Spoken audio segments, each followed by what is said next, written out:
Okay, still November 7th of 2024.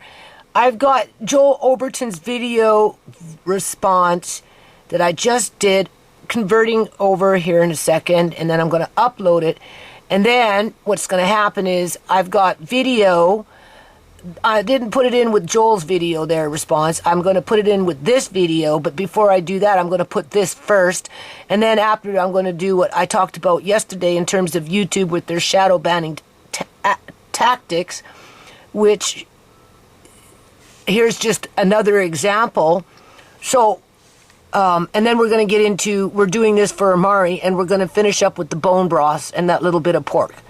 And then after that, I've got the plums, and then we'll just see where it goes from there. But so in the meantime, okay, I just did the video response for Joel Overton subscribing to my channel, to which he's still there. There he is, right there. When he subscribed early this morning, my subscriber count was 999. Right? Because don't forget, I have a problem with trolls. YouTube trolls, in terms of just Tamika Johnson's, a.k.a. Tasty Bonnie, and her friend, more than one, more than likely still after all this time, or just some crazy American sitting up in the United States of America, right?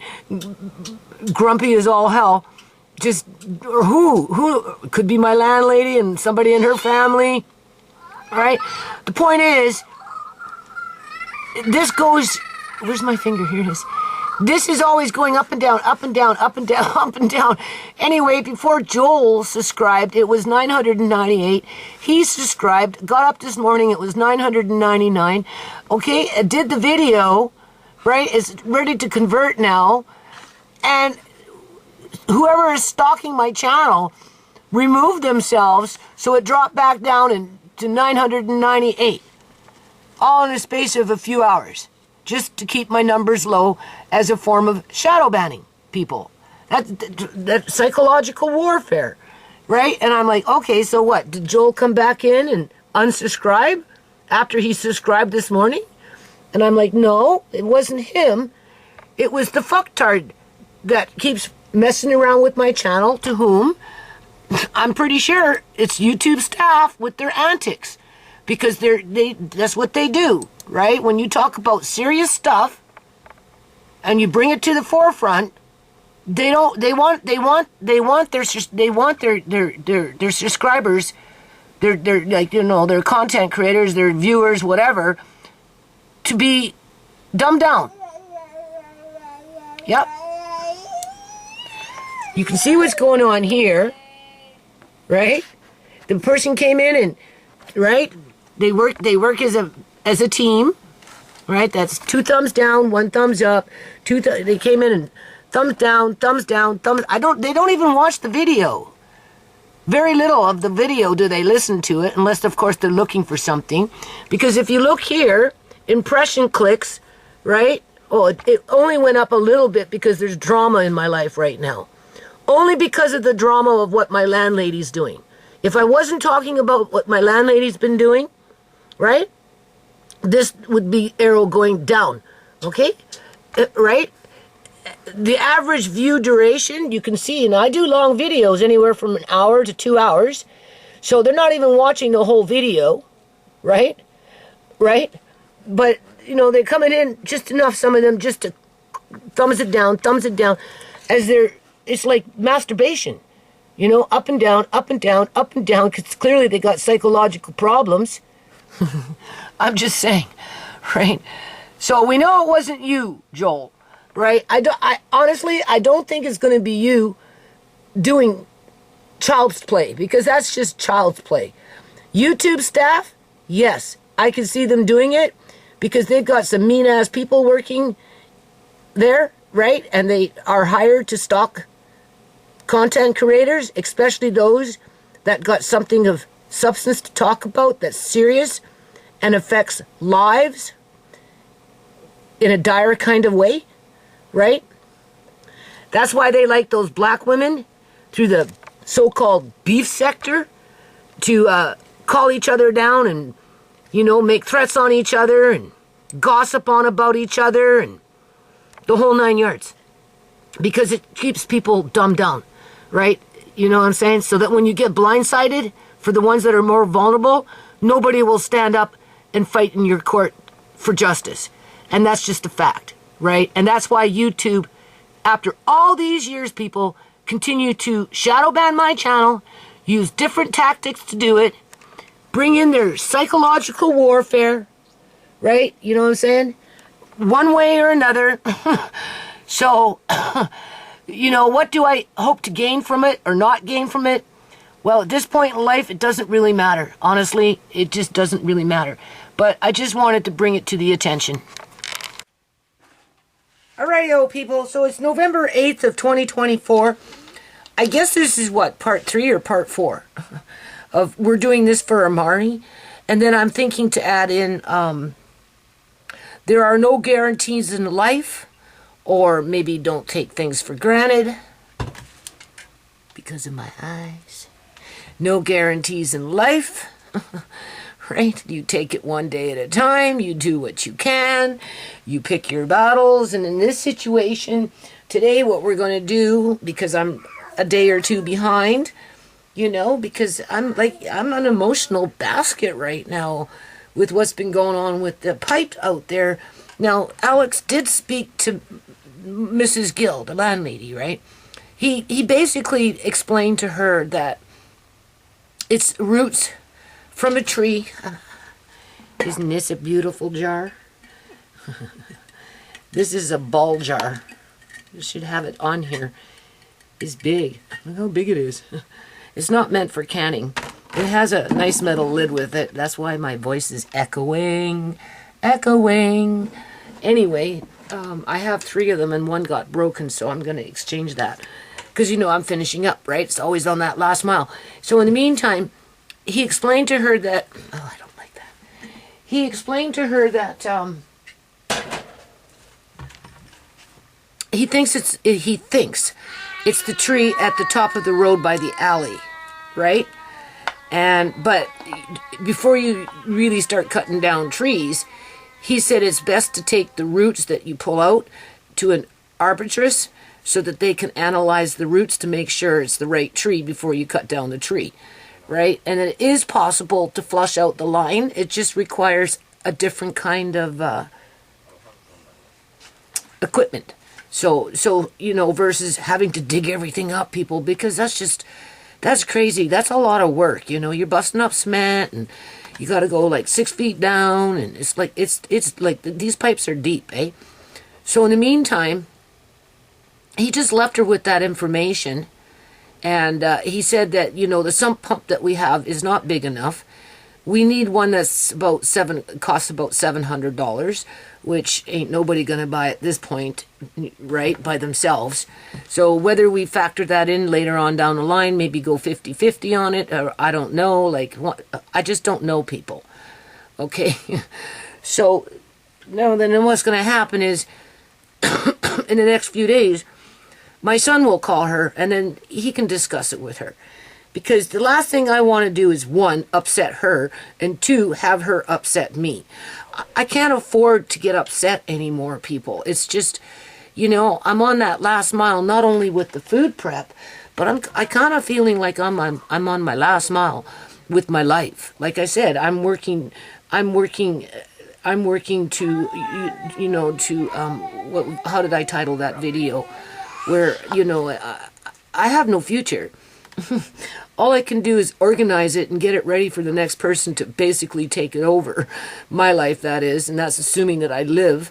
And if I do live and they take over my life, all I can do is hope that they're not going to be a brute about it, regardless of who they are. And I'm having to battle for my right to be able to think and make decisions. Because when you become handicapped, people start to assume that you're not able to make your own decisions, right? You know what I'm saying? And they will exploit that to their advantage. So, if I'm blind and I can't really do anything because I'm, solely dependent on, people to help me, like Uncle John had the kids, as we get older, especially because as we get older, you know, we get more feeble, we become more blind, and our energy levels are low, and you know, there's only so much we can do, so we do, you know, and then eventually, anyway, so I'm just gonna let my son basically deal with whatever decision my landlady makes around that situation, and I'm just gonna pull back and just, you know, I have to get my life in order. I told Andre, you know, sometimes we can't change our environment in terms of it's not easy for Nana just to pack up and move. Yada, yada, yada, yada, yada, in terms of why I can't do that, right? So on with that note, then what we need to do is work on just making it better wherever we can. And this is why I bought these containers. I don't have them down here right now, but we'll do a video on them. They look kind of like this, only I bought Pyrex, and I bought different sizes, different shapes, right? So that I can get into a weekly routine, basically. They're like this, right? I've had these two for a while, but I bought a whole selection, right? Just because. And where once a week, at least once a week, right? Andre and I make a whole bunch of mashed potatoes, fill up a container, put it in the fridge. Boil up some beans. You can either leave them whole or you can mash them up, however you want, maybe a little bit of both. Put them in a container, stack and pack, put them in the fridge. We'll make gravy with the potato juice and whatever we've got, right? And then I've got round bowls for that. So, you know, right, stack 2 or 3 different types of gravy, enough to get the 3 of us through the week with, you know, mashed potatoes fried up as a bean burger or a fish burger or whatever, with or without gravy. I'm just using those as an example, right? And then, of course, you know, other things like sweet potato, you know, container full of sweet potato. You can do pre-advance cook your broccoli, have a container of cooked broccoli, easy to warm up. You know, you can steam them, you don't have to boil them. I'm just saying, right? So that's the kind of direction that I'm wanting to go in regards to this kind of stuff. One, to make it easier on myself, because for me to cook, I can't even really see the food, people. I can see it, but I told you, it's lackluster.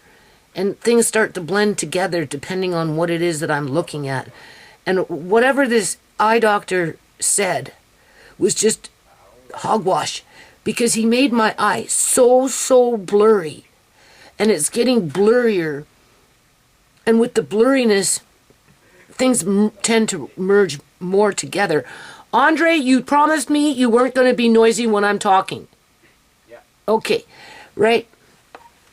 And so, you know, it's draining people. It's like, okay. So anyway, we know what's going to happen with the pipe. I mean, it doesn't, you know, my landlady was receptive to the information that Alex was telling her. Obviously, she has experience with this because she's been a homeowner for years and years and years and years and years, because her first suggestion was to cut the tree, where I was informed that the pipes needed to be dug up through Tisha, but clearly she didn't talk to Alex to get the other alternatives, right? So I'm sure between my son and whatever, and Mrs. Gill and however, and whoever is going to do whatever, it should work out, and hopefully it won't be that expensive, because nobody in this house is going out of their way to bankrupt the landlady, okay? We're not trying to say, well, we need this fixed and we need that fixed and you got to do it now, blah, blah, blah. You know, I mean, I put up with a lot of shit, people. I have for a lot of years. Cut her a lot of fucking slack, you know what I'm saying? Because I do appreciate her I suppose, allowing me to stay in her house. But, you don't have to put salt in the wounds and make it sound like I owe you something when in fact, like when you say, oh no, we didn't say that, take the house now, stay as long as you want, we'll never raise the rent. Well, before you say no, that was never said, bring your husband here. Let him say it to my face, because that's exactly what he said to me. Because we were going to leave. And he goes, no, hold on, here, right? Take it now. I can't guarantee it will be when you get back. We'll never raise the rent. Stay as long as you want. Mrs. Gill going like this. And I'm like, oh, fine. Because, I already looked at a lot of houses, people. And that's what Wally Ichabod Ball said to me. And Wally was the best landlord I ever had. So why would I have not believed in Mr. Gill? I did. The only thing is she doesn't like me talking to him. Because he's fond. He's fond of me, right? He sticks up for me. And if she comes with him, she's rushing all the time. Rushing him away. Right? Doesn't want him talking to me. Because I guess she doesn't want him battling in my court any more than he already does. Right? Because, it's not good business. Where he says he knows me from a different afterlife, in terms of reincarnation that type of thing, right? That we had been family before in a different life. And it's not like I don't believe in that, because I do, because I personally feel like I've been on this planet a few times over. I'm at the point now where I don't want to come back. I just don't, because people are knuckleheads, not only are they knuckleheads, but so many of them are like on the wrong side of the fence. And you can't change them. They don't want to change. And too many people are hurtful.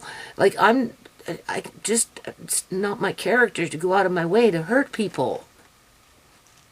So I can gain something and keep it and be greedy about it and then go try and get more. Right? You know what I'm saying?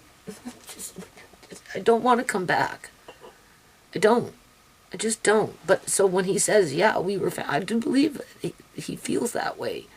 Because I know I've been here before.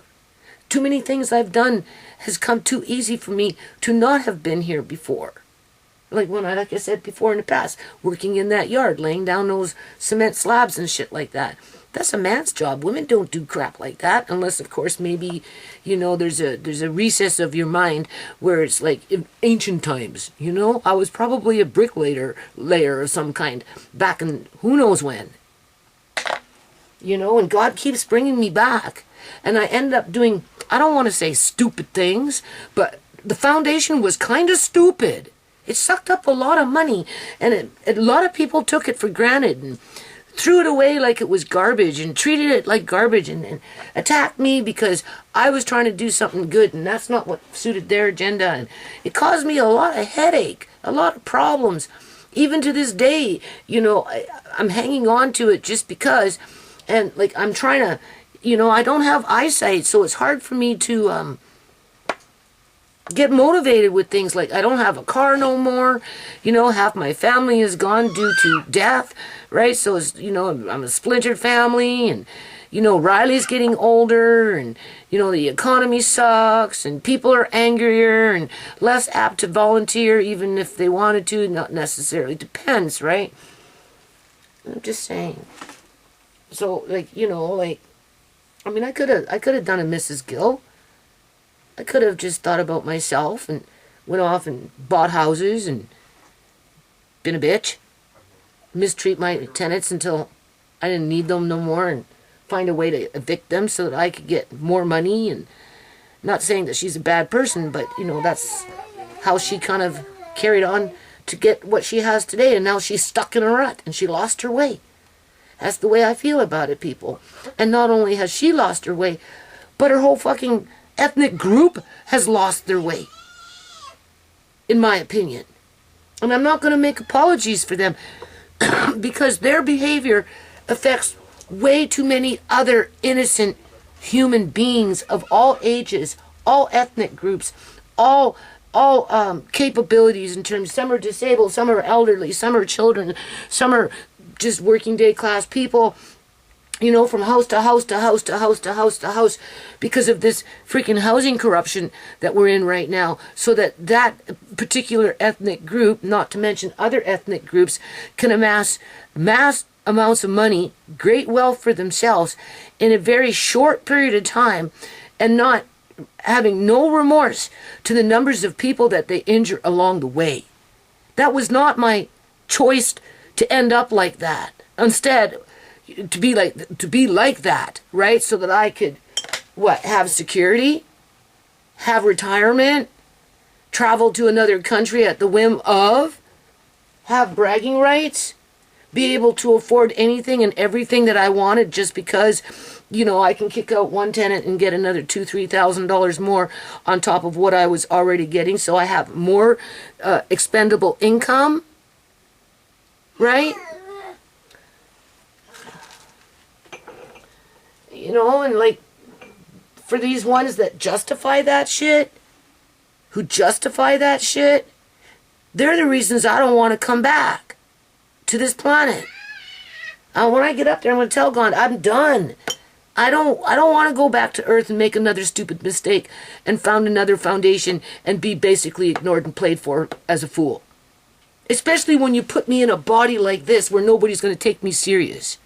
Because I'm either white fucking trash, depending on who I'm standing in front of, or I'm just a small, you know, woman who, you know, in cave days deserves to be pulled around by their hair with the man with the big fucking club, you know, taking and throwing her in the cave, right? That kind of situation, right? You know, right? Just, right? Anyway, who cares? Okay, so let's just focus on this. But I'm frustrated because I know there's jars there, but I can barely see them. So first we're going to do is we're going to talk about this beef broth. All right, let's just stay focused. All right.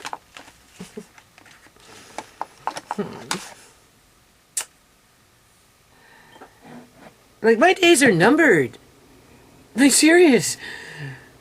Okay, do you see? Everything's settled in it. Look how nice and clear that is on top. That's that beef bone broth that I infused with the beef. And because I infused it with the beef, what we get is this down here. That came from the beef itself. This is why you have to put this in a canner. This down here. This down here. If you do it this way, this beef broth should be in the canner for at least 75 minutes, as you would with beef in a jar, because of this. If it was all clear and none of that, then for this size jar, it would be 20 minutes and it would be 25 minutes in a pressure canner in a quart-sized jar. But because we have the beef particles, or whatever that's, you know, as soon as you put the beef into the broth, the water, like the bone broth or whatever, or, you know, we got bits of bone marrow in there, we got little teeny weeny bits of fat in there, we've got little flakes of meat in there, so that's all meat product to some degree or another. So you have to do this in a 75-minute pressure can. Even if it's in a 250 ml, do it for 75 minutes with the rest of your stuff, okay? Now, there is more beef broth in the fridge. So far we've got 3 jars. Isn't that beautiful? That is so nice. 3 jars so far. And whatever is left over from when I canned those other jars. Now, when I canned the beef jars, they were salmon-sized jars. I didn't weigh them out because I was depressed and I just wanted to get on with it, right? So I just filled up the jars fairly full. Now I could, well, I don't know, because you're going to end up weighing water. But regardless, okay, so there's a lot of, I filled up 21 jars, 22, sorry. Pressure canned with the broth, 75 minutes. And then, of course, I burned out and I crashed. And then I went to sleep and I didn't take them out. So they sat there, got up in the morning. They were sitting there and they kind of sat there for quite a while before I finally got to washing them. And when I got to the very bottom of the canner, one jar had not sealed. And because the water line in the canner, right, rose, some of the water backdraft into the beef. So anyway, the cats got lucky, right? They got a jar of beef. Okay, that's what I'm trying to say. So far we've got 21 salmon-sized jars of the beef with the bone broth. 3 jars of the bone broth has been infused with the beef, and whatever left is coming. So I gave myself 8 pint-sized jars, which should be more than enough to finish off the beef broth and that pork broth, which has been sitting in the fridge undisturbed. Right? And it will have a level of grease on it, which helps to protect it and stuff, right? So in that situation, and then of course we've got the pork that I rendered in the oven, right, which should be fine. So before I decide to put it in jars, I'm going to taste it. If I like the taste of it, it doesn't seem like it's been spoiling because it's been in there for a few days, right? But it has been undisturbed. It's not like it's going in and out of the fridge. It's, you know, been, right, covered up, so it's been sitting real cold, and it should be fine. I remember one time when Shimei was working at Bingy's restaurant down the road over here, and, oh, geez, what was his name? I don't remember his name now. The fellow who ran the place, right, who owned it, he'd what is it? He'd lease out his kitchen to people to come in and bring their, you know, cook and sell, and then they would pay him for using the kitchen. And that's how he was kind of running his business, right? And somehow Shimei got a job there. And she was cashier and whatnot, and taking orders and whatever, right? And she told me they had chicken in bags that they had pre-cooked that were in the fridge for like 2 weeks. She came home and she said to me, Mom, you know, they're feeding the customers chicken that's been sitting in a bag for 2 weeks in the fridge. Is that okay? Because I, you know, always tell them, like, just a few days, right? You know, 1, 2, 3 days, depending on what's going on with, you know, like, right? And I said, well, no, that's kind of like a fairly long time. But I guess in that situation, it was working out fine because that's what they were doing. I would never go out of my way to can chicken, eat chicken, or anything like that that's been sitting in the fridge for 2 weeks, okay? I'm just saying, right? But for what's in the fridge right now that's been there for, what, 3, 4 days now, it should be fine, especially the broth. It should be fine. So, that, you know, of course, I'm going to warm everything up, taste it, and, you know, if it tastes fine, it will be fine. And so that's the way, that's what's going to happen. And so we've got the pork broth that's going to first we're going to fill up the jars with the pork.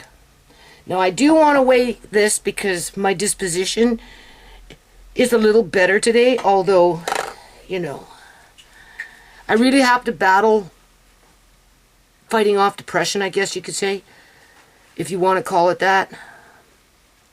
I don't know what to call it anymore.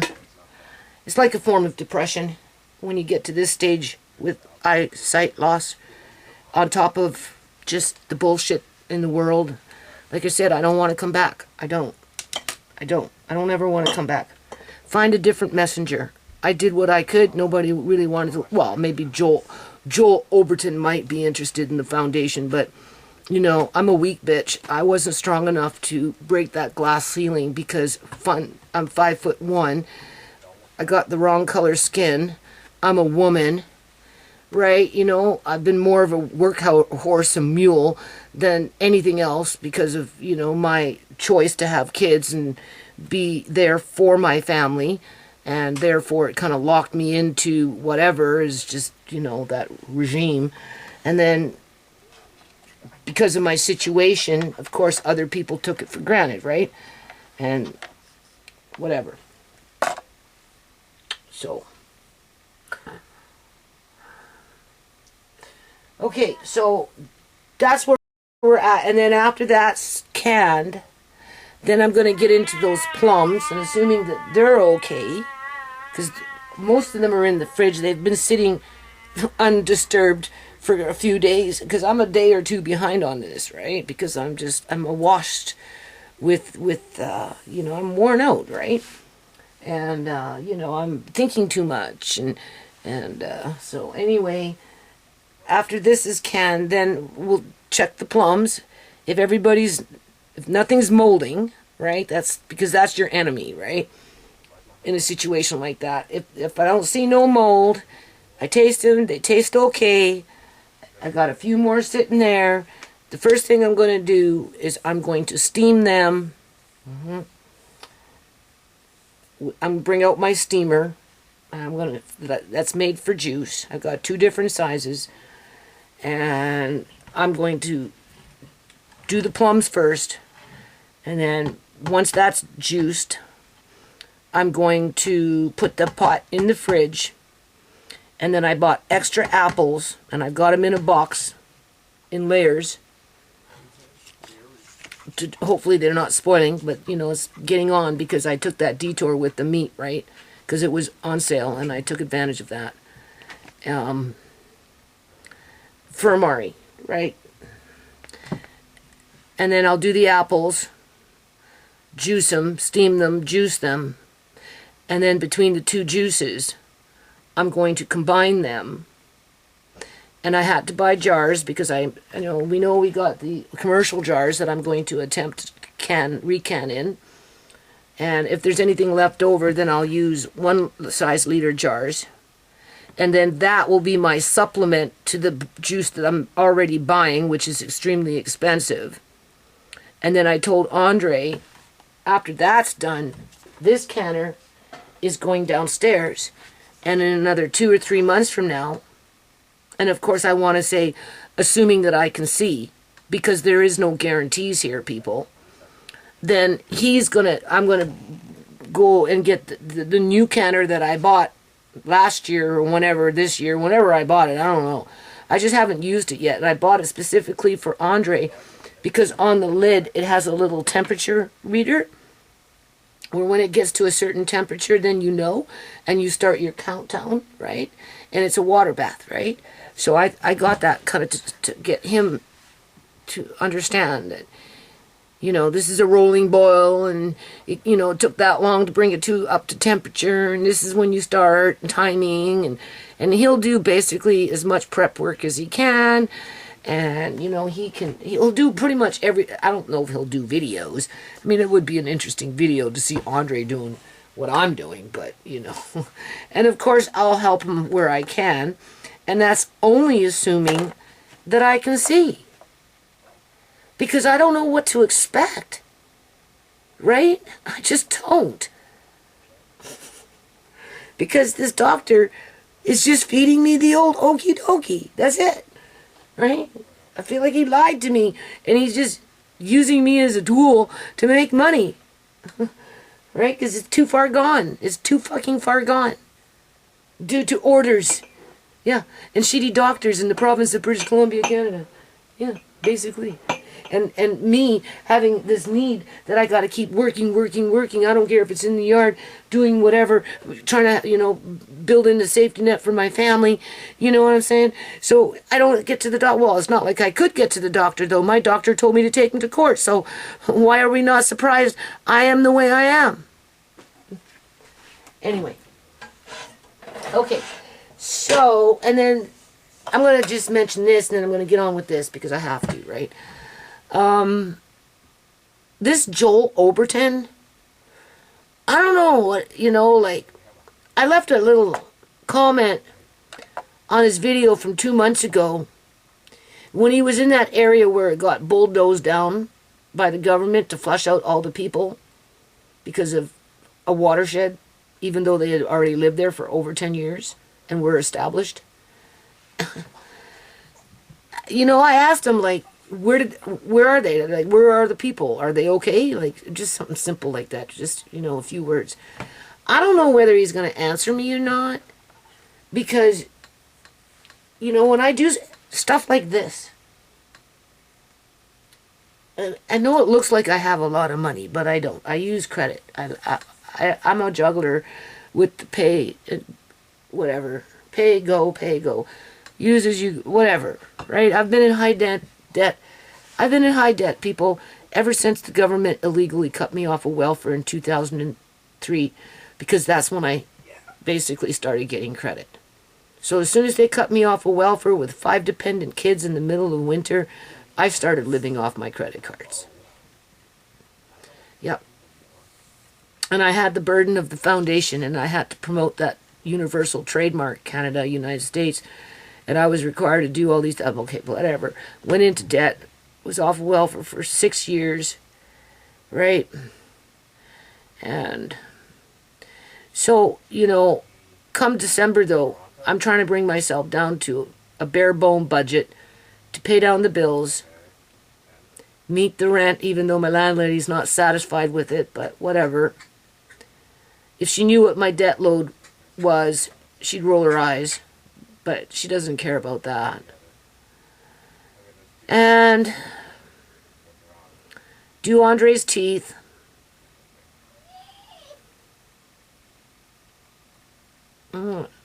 And I'm like, why is Joel Overton knocking on your door? Is he hoping that maybe you might help him? Because I know how hard it is to get donations off anybody when it comes to quote-unquote charity sometimes, right? You know what I'm saying? Like, he's in a country where it's booming in many areas as he goes through his little walkthroughs, but he's up against the same kind of mentality if he was to go to those businesses, like a Muslim business or someplace like that, and ask them if they would be kind enough to help with so-and-so that don't look like them. They'll be like more than likely saying no, because we already help those people over there. They won't say who are like us, but that's basically what it will boil down to.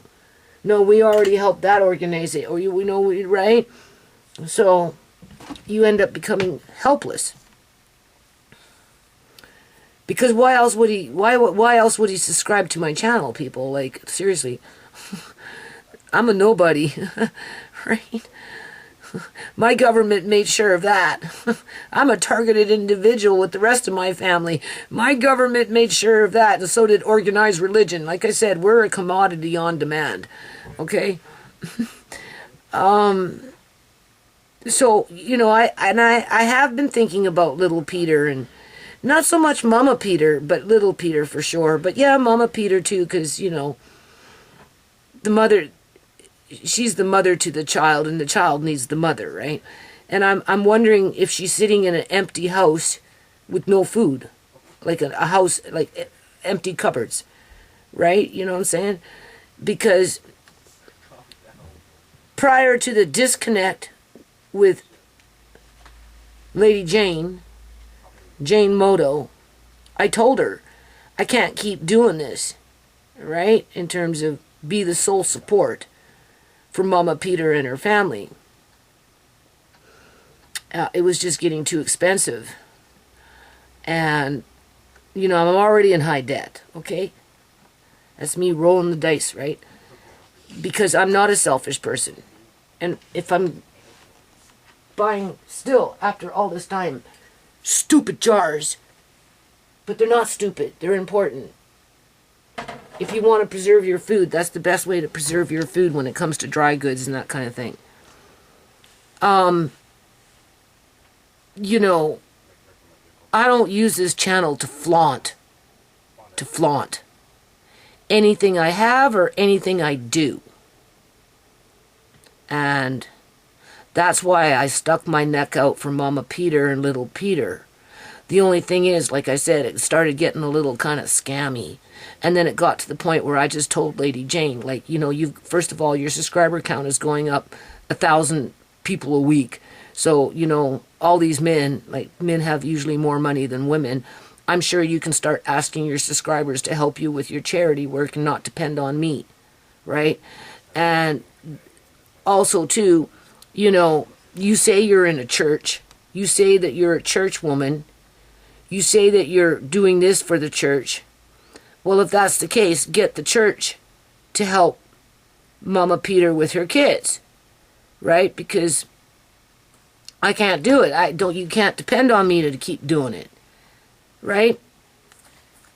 And then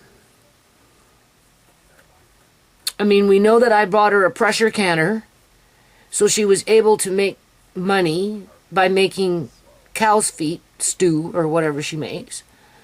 So I'm hoping that she's been doing that, assuming that she can even get cow's feet. I helped to pay the mortgage for her a little bit with the last donation that was supposed to be for the floor, right? You know, I bought her a new mattress. I got her roof done, so I made a little more comfort in the house. I can only assume that Lady Jane bought her the carpet, like I asked her to, and the solar-powered lantern. Okay, I can, because we never did get that follow-up, right? Okay, and I'm wondering if Mama Peter is with the church, and the church is helping her with setting up a little daycare so that she can use her pressure canner to make cow's feet for the children so that she can, you know, support herself, right, people? And feed her kids. Or maybe Mama Peter lost little Peter and the rest of her kids and had a nervous breakdown. And she's not around anymore, for all we know, okay? Because we're not getting that follow-up, right? Or maybe Mama Peter is there with the kids, but there's no food in the house because I didn't make a follow-up donation. And the church, quote-unquote church, dropped her like a hot potato and left her sitting there to wallow in fucking misery. I don't know. All I know is I've got somebody else that deserves to be treated like an individual, right? Like Martin Luther King would say, don't judge me by my color, judge me by my character, right? I'm just saying. And, you know, I do believe that what charitable work he did for those people that had their homes destroyed was genuine, right? We know I'm coming to the end of my game here. We know that I might end up losing my independence by having other people come in and say, no, you can't do this, you can't do this, you can't. Well, why can't I? My brain is still, it doesn't matter, you can't see. So because you can't see, we're taking this over, we're taking this over, we're taking this over. So I feel like my life is like just being squeezed out, you know, right? And then eventually the light will just go out. And my job right now is just to prepare everything so that when I can't see anymore, whoever takes over, well, you know, they won't have to have a nervous breakdown. Things will be already in motion. There will be routines, new routines. I don't know. So what I'm trying to say is,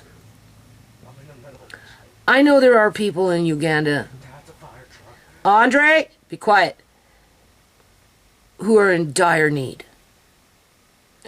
If you talk to some Africans out here, I don't think too many of them, but maybe one or two that are self-centered and gimme, might say, well, before you send it to a little boy in Africa, any money, give it to me. And I'd be like, no, get the fuck out of here. Like, you're an idiot. Right? Because I've already had somebody say that to me from Africa when I was asking to help Mama Peter with little Peter. And he's like, no, don't give it to him, little boy, give it to me. And I'm like, what? You're sitting here in fucking Canada. What the hell do you need it for? Well, I do. No, you don't. You're a fully grown man, for crying out loud. Okay? That's like my board director saying, no, don't help the people in India, the poorest of the poor. You should be thinking about the ones in your own community in Canada, right? The ones that are poor in India under that caste system. You know, they're that's just their life. Leave them alone. Like, they don't need help. They got what they are, and they are what they got, and just get it out of your head. And I'm like, well, no wonder why you got 2 million children. 20, is it 20 million or 2 million? 20 million. I think it's 20 million children that are homeless in the continent of India. That's a lot of children to be homeless, people. Because of apathy. Basically. And then people come here from these countries And they bring that apathy with them. And then it just repeats the cycle. So what's happening to my family isn't unusual because it's already happened in other countries to other families, being treated basically the same way by just a select group of people that are the type of people that are the reason why I don't ever want to come back on this planet, because I just can't. I can't cope with it. I just can't. Now, whether God will grant me my wish, I don't know. I'll find out.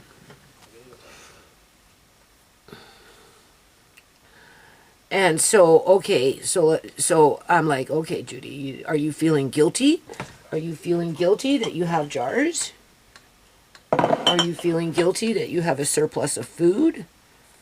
Are you feeling guilty that you have a roof over your head, even though it's not reliable in terms of I never know what's coming, right? Could be tomorrow for all I know. Right? I'm just saying. You know, am I feeling guilty because I can feed Amari and at least have some kind of hope for him? Have some kind of dream for him, even though maybe others don't share it? I can at least build on it and hope that when I can't do it no more, somebody will take my place with love, right? And I've provided the tools for them to be successful. Where that woman in Uganda with that little child that she has, I think a little girl, right? I'm not sure. With cerebral palsy, struggling on her own with her other children with no money and broken down building to live in that the government can't wait to tear down. And what? Where are those children? Where's the mom? I'd like to know. And if this Joel Overton answers me and says, well, they're basically still out there doing the same thing that they've been doing since their houses got tore down, well, that's even going to pull more on my heartstrings. Right? Because, you know, some of us are just nurturing. So I'm like, Joel, maybe I should swing him a couple $100 while I can. Because if I wait for any gig next door with the African friends over there, well, I wouldn't necessarily call them my friends, but definitely my neighbors, right? I haven't known them long enough for them to even consider me to be a friend, never mind me to consider them to be a friend. But, you know, it's going to take me a while to get my shit together with those outfits and that kind of stuff. So, you know, months and months and months will go by where, you know, I'm crunching the numbers on a really hard budget. But, you know, as my landlady is not, you know, gimme more, you know, what if I gave Joel $200? And my landlady got wind of it. Oh, you gave some African man sitting up in Uganda $200, but that's not right. You should have gave me the $200 for rent, and $200 more every month after the fact.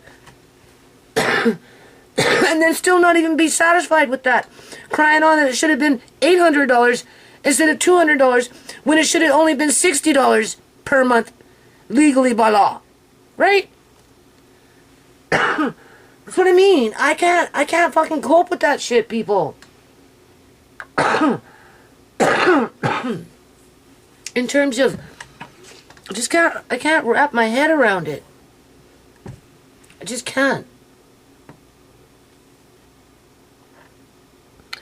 So I'm thinking, well, we'll just see if he answers my question. What happened to those people? First of all, we need to know what happened to them.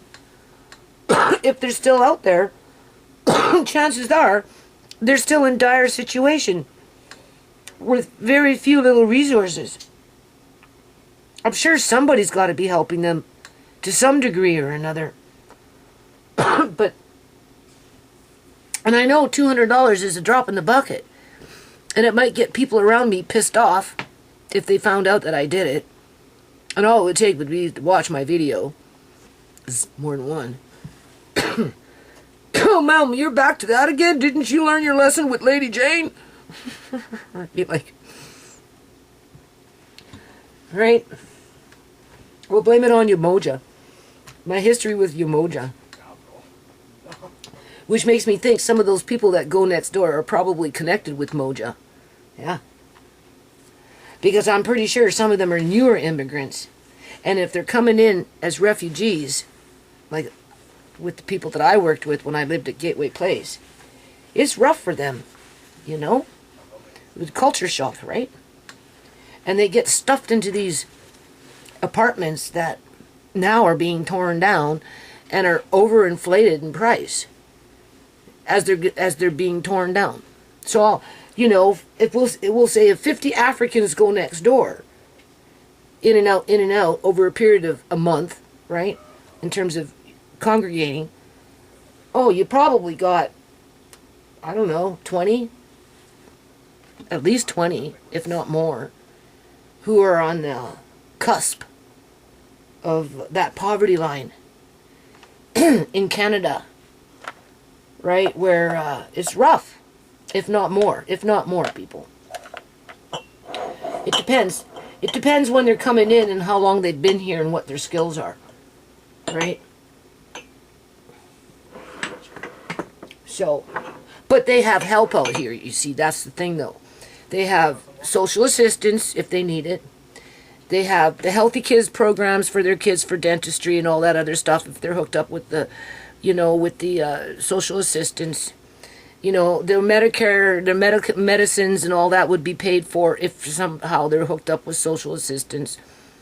Even if they're a working poor, they would still qualify for a rental assistance, depending on how their income is.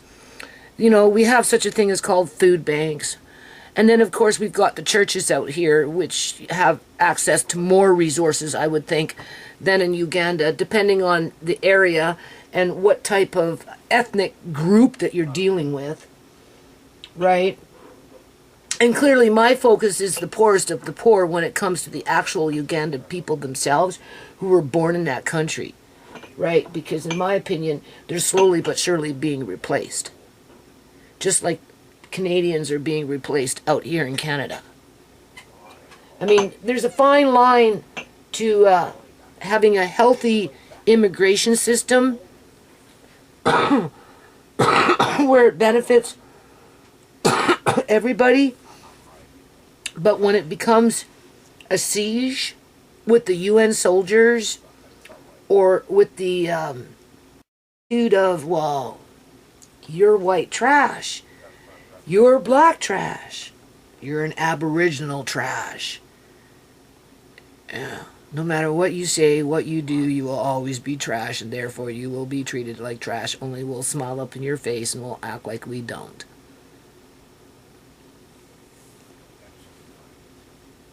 And then as more and more and more come that think like that, well, it becomes a problem.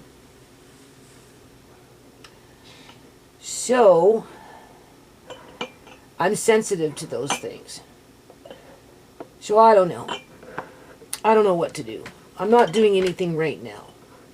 I'm not going to be hasty. I ain't going to get back on that gambling. When I was giving that money to Lady Jane, in the amount that I was giving it, in the amount, like in terms of, in the amount and in the duration of time, from donation to donation to donation to donation, I'm not a gambler, but if I was to gamble, I'd say it started to feel like I was gambling. Right? But then it started to make me feel sick. Because, one, it was a treadmill I had to get off of because it was putting me further into debt. Because I'm already in debt. So if you're operating in debt and you spend with debt, you end up going further in debt. Right? And, you know, I wasn't ready for the commitment to adopt a family and become sole provider for the family in order to prove anything to anybody else around me, whether in the house, online, whatever, in the community, or even to myself for that matter. Right? But it became like a habit, like habitual, like gambling, because when you send a donation through Western Union and it gets to the other side, and you know what it's supposed to be for, it makes you feel good. So the endorphins, right? The dopamine in your brain, they're firing because you're feeling good that you did something good for somebody. That's what I mean by like gambling. Like, you know, you gamble, you spend, hoping to get something from it, right? So that you get those whatever, right? So I send the money. The dopamines would come because I'm thinking in my head, I'm saving somebody. You know, I'm saving little Peter and his family. You know what I'm saying? So that makes me feel good so that I will want to do it again. But after a while, it becomes like an addiction, especially if there's pressure on you to send money, because without me, Mama Peter couldn't survive, you know, guilt tripping me, right? That kind of thing. And then then all of a sudden it drops, right? And then you start beating yourself up over it because, you know, you're getting into debt before you know it.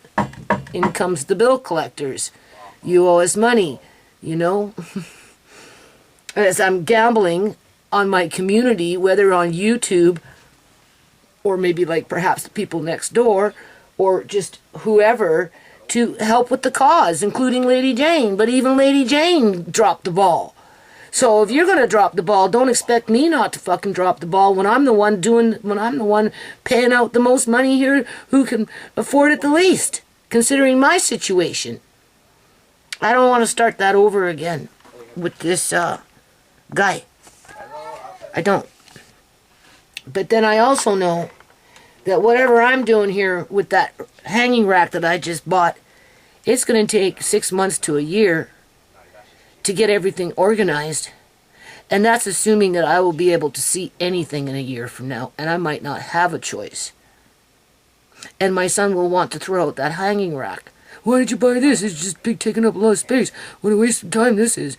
I'd be like, well, before you throw it out, do realize I paid $572 for that stupid thing. Yeah. Why? Why would you do that? Well, maybe because I take pride in my clothes and my fabric and my outfits. And, you know, if I present it to somebody that wants to buy something, I like to give them a quality product, give them choice, cut them deals, give my grandson an opportunity to maybe learn how to sell things, you know, not just throw my life into a garbage can and say la vie, right? And the other rack that I have, which is very similar to what I bought, only this one has a big shelf. It's a little more complicated. I don't know. I don't even remember where I bought it from, but it's just as heavy duty. It just doesn't have as many parts to it. But I didn't pay that kind of money for it. So, you know, so now I've justified it. Well, the first rack that I had, I don't even know what I paid, maybe $100, $50 for it. No more than $100. I sure in the hell didn't pay $572. But I had to, though, people, because if I didn't, nothing's going to move. But it's going to take a while for it to move. So just to end it on this is where I'm thinking, like, okay, if those people are sitting out there, you know, like, it's not like I'm going to email Lady Jane and say, hey, how's Mama Peter's, little Peter starving? She'll go, oh, yeah, he's starving. And right there, my heartstrings, bing. Well, here, let me make a donation. When she's got like 15,000 subscribers now, and I'm still below 1,000 with people playing mindfuckery with me, playing games. That's what I mean. I don't want to come back on this planet. I don't got time for mindfuckery. I don't. And ain't nobody, you know, she's not asking nobody, I don't know. Like, fuck no. Like, I feel so bad for little Peter, you don't even know. I don't want to say pray, but I can only hope that whatever church got involved didn't abandon her and little Peter and her and the rest of the kids. I can only hope that. Now, if Joel says, yeah, those people are still out there struggling, you know, I might consider, well, I am considering, forget the might, I'm already considering maybe making a $200 donation.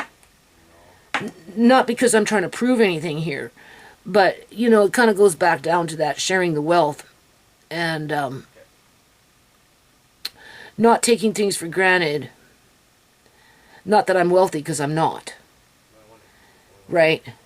But if I can do this shit, you know, I can provide a little reprieve, at least just for a little while, to a couple of people that would be more than forever grateful. So I don't know. I don't know what to think. But I don't want to get back up on that bandwagon and make it like a gambling addiction, where I'm high, low, high, low, high, low, feeling good making the donation and then crashing as I'm realizing that I'm going further into debt as I'm doing it. And that's why the next door people are so important. To invite them not to participate, quote unquote, with me, as it is the foundation. And that's why the foundation has never been successful, per se, because I am the wrong person to promote it. I should have been a man. I should have been at least 6 foot or more higher in height. Obviously articulate, right? Aggressive to one degree or another. And maybe things would have been different. But that's not what God put me as. He put me this way. So. And I don't know if I want to wait 6 months to a year to help Joel help somebody else. Assuming that's what Joel wants. And even then, I can't guarantee that I'll even be there in 6 months to a year to help him with anything. So that's why you don't want to procrastinate any longer than you have to, right? And then you have to take the criticism after the fact and be called down for maybe the things that you will do.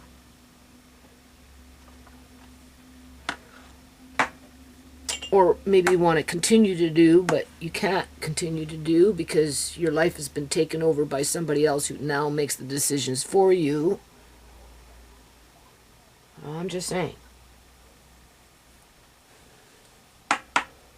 Okay, so I'll be back. Okay, so I got everything out of the fridge.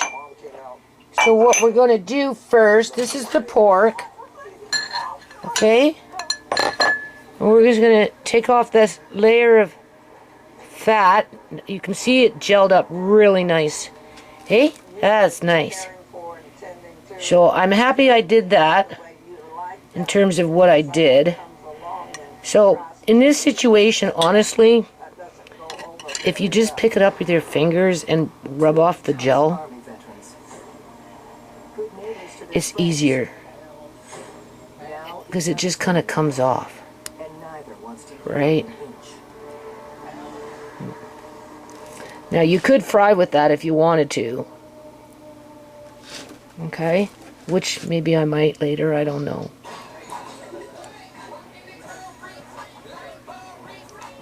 I've been watching this series called Fear Thy Neighbor. And it's people who own houses, you know, all different kinds, right? And, you know, people buy houses and they move into the neighborhood, and next thing you know, it's a big war. Or people have been living in a neighborhood with their neighbors as homeowners for years and years and years, and then something happens, and then it ends up becoming a big war, and then the neighbors end up killing each other. Yeah. It's crazy. So even when you think you got a good life, right? Not maybe so much, because they're all fighting over property lines. It's my property, it's my property. And they're killing each other's dogs and all kinds of crazy crap. Poisoning each other. And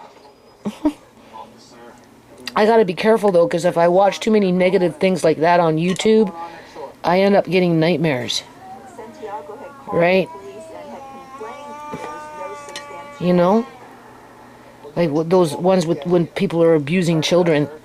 I have to stay away from those ones because I get so disturbed with it that I end up lashing out in my sleep and getting upset about it, you know, because, you know, I don't like to see children get abused, right? I don't care if it's, that's what I mean, like YouTube is such a hypocritical website. They make it too easy for you to watch those kind of things one after another, after another, after another, and it begins to affect your psyche. And obviously, if you're a good person, it's going to disturb you. If it's a bad person, it might motivate you, you know, to be the same kind of way that you're watching. So, okay, so there we go. So that's done. Now my hand is dirty, right? So what we do, right? I'm curious to taste it cold. And I'm, oh yeah, this is nice. This is nice and gelatin, like really nice. Really, really nice. Mm-hmm. Where are you going? And it tastes good. Mm-hmm. Very little salt, but all the flavor. Right? You see what's going on here, right? On the bottom of this is going to be more where the flavor is. Maybe not so much. Either or. That's going in there. Now that was just basically bones, right? So there isn't very much meat particles in the broth like it is with the beef, because I basically just did bones and strained it, right? So I have to warm it up just for a little bit, but you can't put hot with cold. Now this is that pork that was rendered. This is what my neighbor did, and I'm not going to put up with it. Right? Straight up lies. It's all in his head. Very good. All I did was give him his package, and he slammed the door in my face.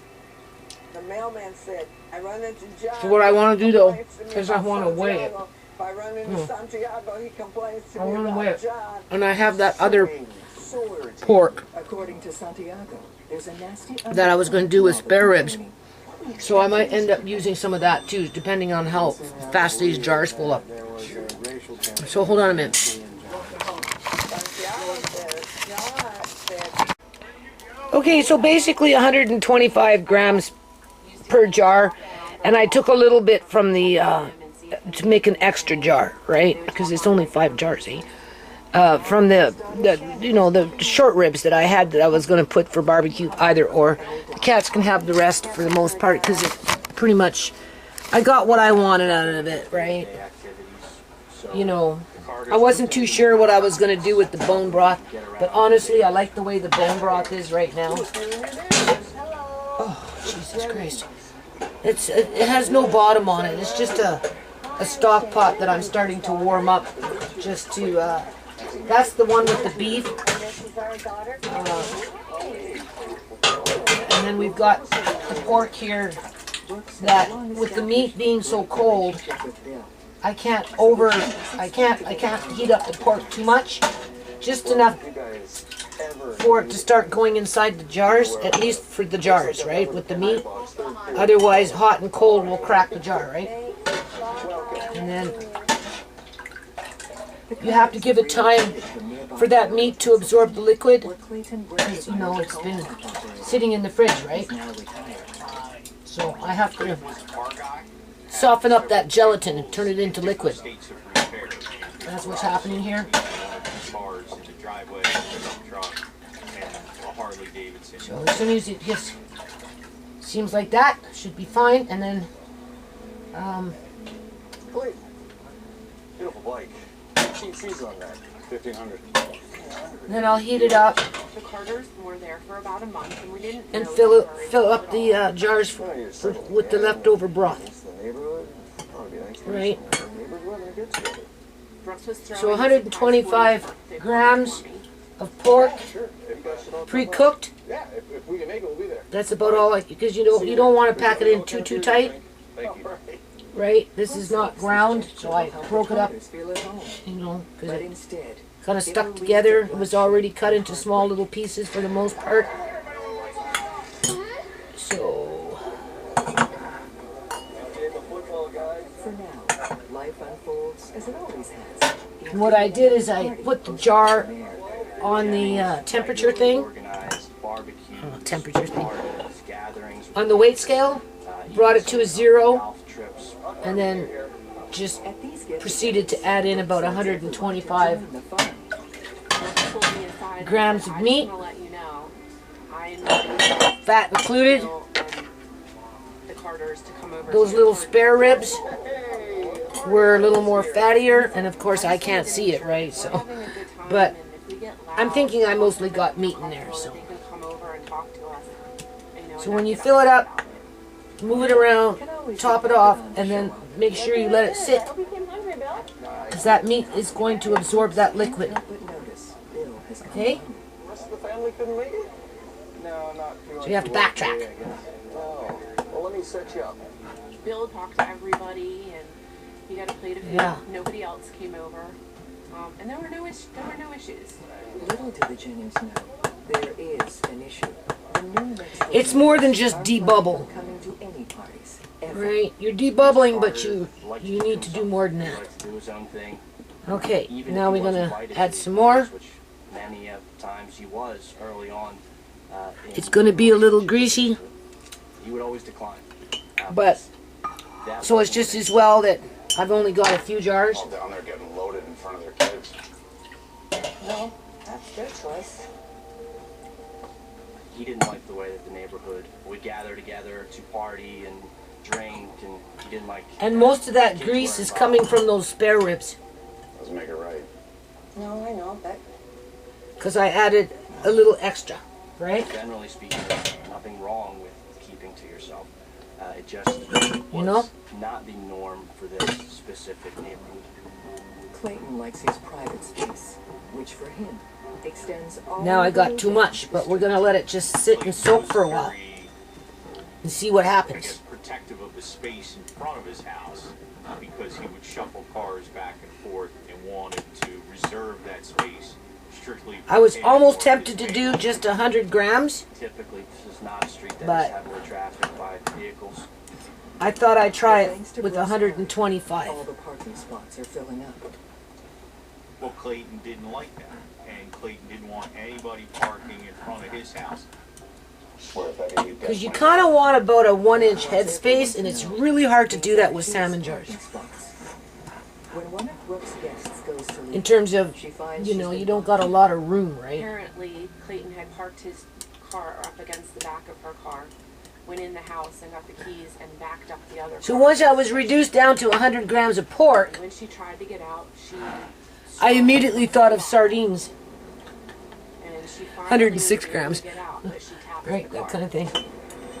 Now, it doesn't have to be boiled, because it's going in the pressure canner anyway, Claimed that it was a hit and run and it's good.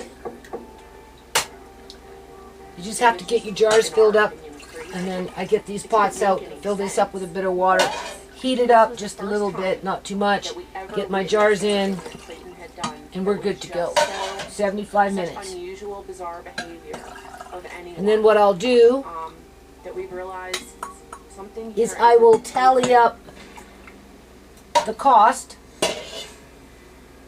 There's not even a scratch on his car. right? Divide it Call in for this.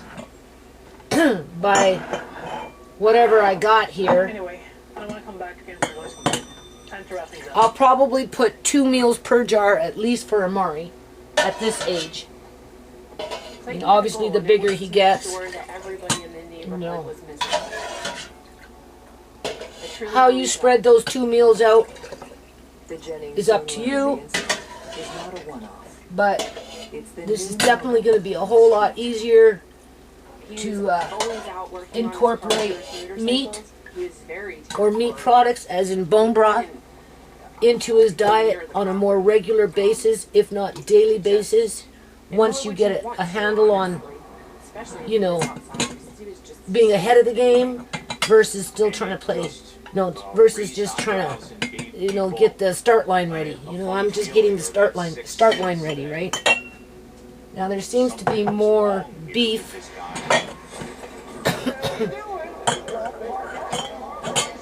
Beef broth.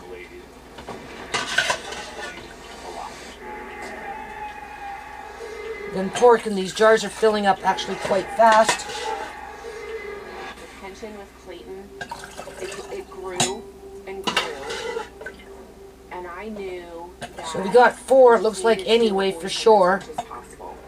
Relations have soured with new neighbor next door. And a bit there, which I may have combined with it something else, like with the beef after the fact. I'm not sure yet.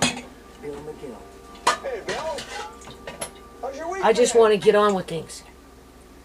Right? I got to get on with those After plums. Clayton and Shannon moved in, that's really when Yeah. the relationship with Bill kind of stopped. Over time, Bill Oh my kind of God. got a little Can't see shit. Mark's pre-Black Friday Okay. holiday sale is on now. Same thing with the beef. distant, not being responsive. Just warm it up slightly.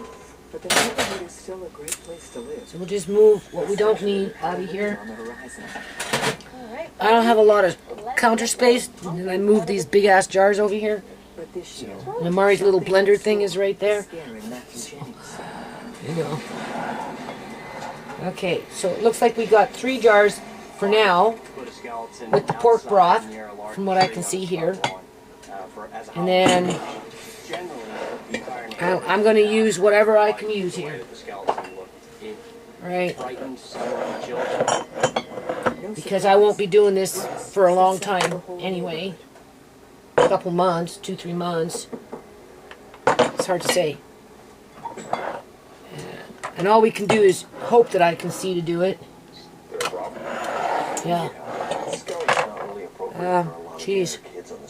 I'm missing jars. Clayton did 1, not like to 2, be told what to 3, 4, 5. Thought I had 6 of these. Kind of goes on that line. and Where are they? it's Scary to my son, especially. Oh my God. It's the time of year that scary things happen. There's no What's going on? reasoning with him, so what's the point? I might have to wash some jars. So you could I thought I had 8 of go to those. your backyard. Please. See, that's why I have to buy jars, because Clayton's response to Yeah. that was typical. I'd rather put If 8 you don't like it, then don't look. pint size on the bottom, these 5 Staying right where it 250 mil on top, is. Nothing anyone can do about it. with The community these if I has need been to. shut out for good. just to top And the off. new So I have to downtown wash. couldn't care less Let's see. what I others think. only got. Wait a minute. Maybe they're over here. Clayton wanted to be left alone. He no. wasn't here to make friends. Clayton may not be keen on his Did I neighbors, move anywhere? but he's crazy. Yeah, I'm gonna have to go get a couple more jars here. I got 5, 6, 7, 8. I need at least 3 more because I want to do these on the bottom. Or his motorcycle, or whatever. Right. Fill up this canner. I got 5 and then 2, 7. So that would be Just hold on. Okay, so because I added that little extra pork that was not rendered, needless to say, it added more grease to the jar. But what can you do, right? I wanted at least 125 grams per jar. So anyway, so we got 3 things of broth here, plus the pork, and then whatever we've got here for those beef. And then I just put the 2 leftovers together, and I've got a little bit here. Can you see? Do you see how the pork is coming, the fat is coming to the surface because I added this. Because I can't see very well when I was, I'm feeling for meat, right? But I Still reside in the a same little bit of fat in there.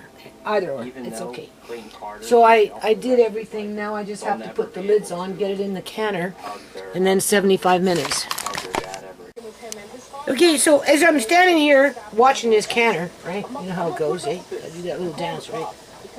Oh, I'll tell you, I'll be so glad when I put this away. Oh, I can't freaking see, man. Like seriously, I just can't. And I don't like doing this anymore. I'm tired of it. I've been doing it too many years, too many times. Although I do like the end result. Right? I'm trying to think where I'm going to put these jars, and I have this trunk on top of my dresser in my bedroom that's been sitting there since the moment I moved into this house, full of velour. I know there's velour in there. I mean, I haven't opened up that trunk in 14 years, people. What does that tell you? That's 12 years in the yard. Do you see what I'm saying here? Okay. And I've been wanting to take it out of my room, touch the velour and look at the colors. Not that I can see the colors that well, but I can remember what they kind of look like in terms of being vibrant. Right? And sometimes I look at something, I can't even tell what the color is, honestly. I have to ask somebody else to tell me what it is. Anyway, I want to take it out, right? And use that dresser for things like this, right? And because I did this little bit of extra canning, like I don't have any room in my room unless I take out more fabric. And there's only so many places that would be beneficial, and on top of my trunk, on top of my dresser, the fabric that's in that trunk would be the most beneficial spot to clear off. And then I can make another one of those 3 rack things, you know, with the basket, the black carry basket, and then I put metal racks in between, and I had 3 shelves, right, for the salmon size jars, right, and it worked out really good. That would be perfect for what I did basically just now over the last with these, because I got by the time I get these done, I'll be 1 shy short, maybe. Well, no, because 1 jar's I will have 3 cases. So 1 little black shelf, boom, boom, boom, and anything else that's in there that's his, put it on that dresser, and then leaves me a little bit for these jars, right? Or we're at whatever, like, right? And then it's easy to put cereal boxes on top. I don't buy a lot of cereal boxes, but if it's a good deal and it's on sale, Andre likes cereal, and, you know, I'll let him eat. He'll eat the whole box if he can, right? So by the time I want to, either or, crackers, you know, box of crackers or whatever, right? Easy, you know, they're not heavy, so. And because I don't want to put them downstairs, because if I put them downstairs, I hardly ever go downstairs. You know, just don't. And I need to use them like I gotta think about them every week. I have to use at least 1 jar a week, maybe 2, depending on what's going on. Yeah, right? This is the whole point of the exercise here, right? You know, do the prep for the week with the potatoes and the vegetables and the fruit and the shredded cheese or whatever. And then, you know, if we have meat, fine, I can use that. But if we're not eating a lot of meat, or maybe, you know, we're like, I don't want to give Amari a lot of smokies, or not that we eat a lot because we don't, or that kind of stuff, right? He would be better off to have what I'm doing. All right, and you don't want to be feeding him a lot of nitrates. And even with Andre, I have to monitor it, right? So, and I'm like, okay, so if you pull that out, because I've been wanting to pull it out now for, a half a year anyway. It's just, I have no place to put the fabric, quote unquote. That's why it's been sitting there for 14 years. Never had a chance to get into it. And I'm like, okay, pull it out. You just bought the fabric rack. I can hang them up. I don't know. I can hang up some of them anyway. I don't know what to do, people. And then I'm in my head. And you can sew some of the things that you used to sew with that stuff. The girls, whatever girls you come across, they'd love to have it. I know they would, because they liked it before when I used to work with velour. The problem with velour, though, is it's really fibrous. And I already have issues. You have to remember, I used to do a lot of sewing, eh? So I was always inundated with fabric fibers. And not everything I sewed was washed, you know, straight from the bolt, eh? So they come in with their, you know, preservatives on the fabric itself. You know, I'm not going to wash velour. I wouldn't wash velour. It doesn't shrink. And you know, when you start washing things, you know, it's just easier when you're working with 3 to 5 meters at a time, that everything lines up. As soon as you start washing things, you know, you got to dicker around with it. And I don't even have a proper sewing table anymore, so it would be just a little more practical, you know. But the thing is, could I even do it?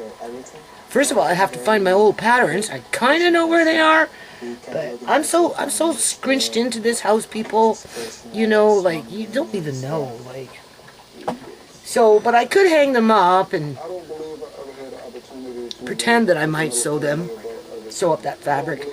It's a fairly large trunk, and I know it's just nothing but velour, and that's not including the other velours that I have scattered around. Right? But, you know, even if I didn't sew it, I could sell them as pieces of fabric. You know, I'd have to measure them out and, you know, and take pictures or whatever, right? And, I don't know.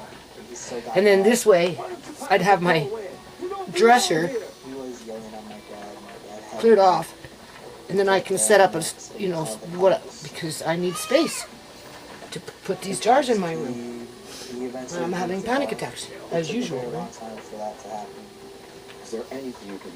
I keep thinking about this Joel dude. I don't understand why he subscribed to my channel, unless, of course, after all this time, he came across my video discussing that little baby boy sitting on the streets and pointing out what I pointed out, and maybe he didn't like it, but I don't know what to say about that.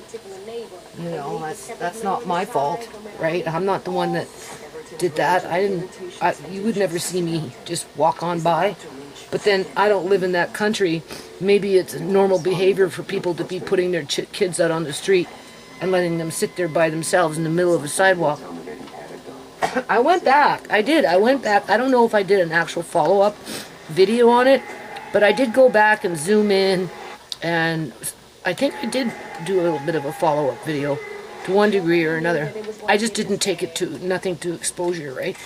And like, honestly, it did not look like there was any parents around. Nope.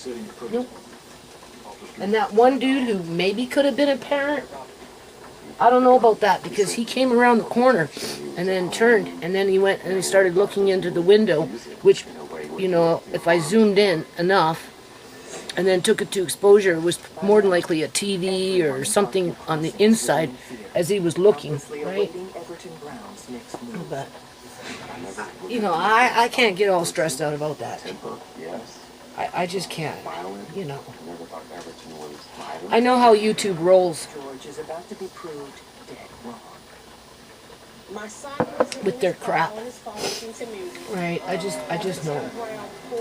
So, you know, I don't know. So I don't know. I don't know what to think right now. Right? Just this thing, because it's liquid, it's going back and forth, back and forth, back and forth. It's not holding its temperature. It's driving me nuts. I got another 25 more minutes. So yeah, I'm like seriously thinking, just cut to the chase. You're tearing things apart anyway, because that's basically what I've been doing since my son did what he did. And rearranging, reorganizing, trying to figure out what's the best method of attack in terms of, well, if you're going to sell things, how are you going to do it, and what do you want to sell, and you need to make it where it's available, and it's easy to get to, and you know what to get to if somebody requests it, and you know, you got to set up a little logging system, and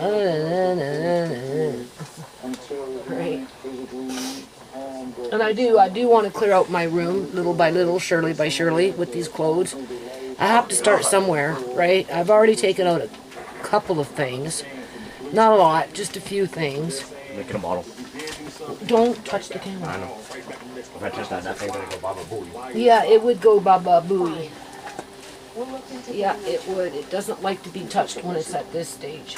You don't want to disturb it. And Baba booey means? a kaboom. Yeah, kaboom, right? Days later, And he was successful in securing a peace order against but I have to do it in increments, and even then, there's no guarantee. I did not touch your hot, by the way. Okay, I couldn't see it. And even then, you know, there's no guarantees with anything, right? You know how it goes. Especially when you're targeted and people don't want to see you get, you know, succeed at anything. And to which there are some of those types of individuals floating around. Got it. Yeah, but the you relief know. is short-lived. But yeah, so that would be a real big chore if I did that. But honestly, in light of what I'm doing here, it would just, even with the rack and everything, it would make the most sense. And then if I could, oh man, I'd love to make a few of dresses that I used to make back in the day. The women, they loved it. They loved those dresses. Oh yeah, I'd have no problem with the right women. I mean, you can wear them to a nightclub. That's how nice they are. And they're sexy. They're comfortable. Completely Right. unaware of the war zone in which he's just And landed. you know, they're just nice. What it is they got, you know, spaghetti straps, right? Right, and they're just like low back with a V, right? Low V back, right? And then they're long to the floor with a slit up the side of the leg. Is another spy And sent to keep that's it. tabs on him. They love it. They just love it. Yeah. You can make them minis, you can make them knee-high, or you can make them floor length, however you want. His mental health And when you're doing floor length, you know, you go through a lot of fabric, right? That's where you're going in, you know. I used to have a sewing table that had two leaves, like a big dining room table with two leaves in the middle. Like it went from, you see where it says, how I love you? My sewing table used to go, oh, right about here. From here to there. No, I'd run out. I'd be like 5 meters at a time. It wouldn't run 5 meters, but I'd go through 5 meters of fabric and then complementary fabric to match that. And I'd cut out 3 different outfits between the two fabrics. Yeah. And I'd sew. Get all this fabric fiber everywhere. So I gotta be careful before I start sewing too much in that room, because it's right in the living room, and velour, if I remember correctly, does lose a lot of fiber. But I wouldn't be sewing like I used to sew, right? I'd be lucky to make 1 or 2 or 3, 4 dresses, if that. As if I have any time.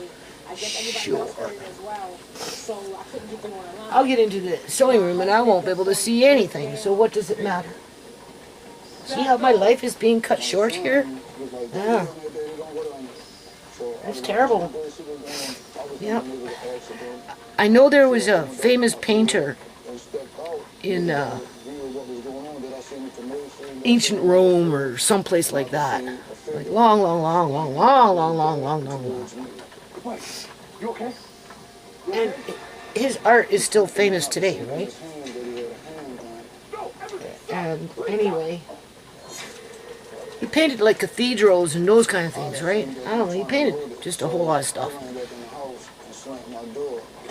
And after it was all said and done, the poor man went blind and couldn't see it no more after he painted it. Go figure. So I kind of put myself in his shoes, thinking, well, he had to face it, and he dealt with it. How long he survived after the fact of going blind, I don't know. But I can only imagine what he was feeling when he couldn't see anymore. Never mind see what you did, but he couldn't do it anymore, right? And if he could, it wouldn't be anything like it was when he could see, right? Well, I'm kind of like in that position, right? So I want to Google. I do. I want to Google famous people who went blind. Because, you know, I don't care what they were famous for. I just like people that, you know, that you would never expect for them to go blind. Like how many suffered that consequence for whatever eye ailment that they had. Just to reassure myself that it's okay. You know, if it can happen to others, it can happen to you, and they got through it and you'll get through it. Yeah. Now, they didn't probably have their grandkids with them like I got mine, but you can't be afraid to face the future, right? So I just plugging along.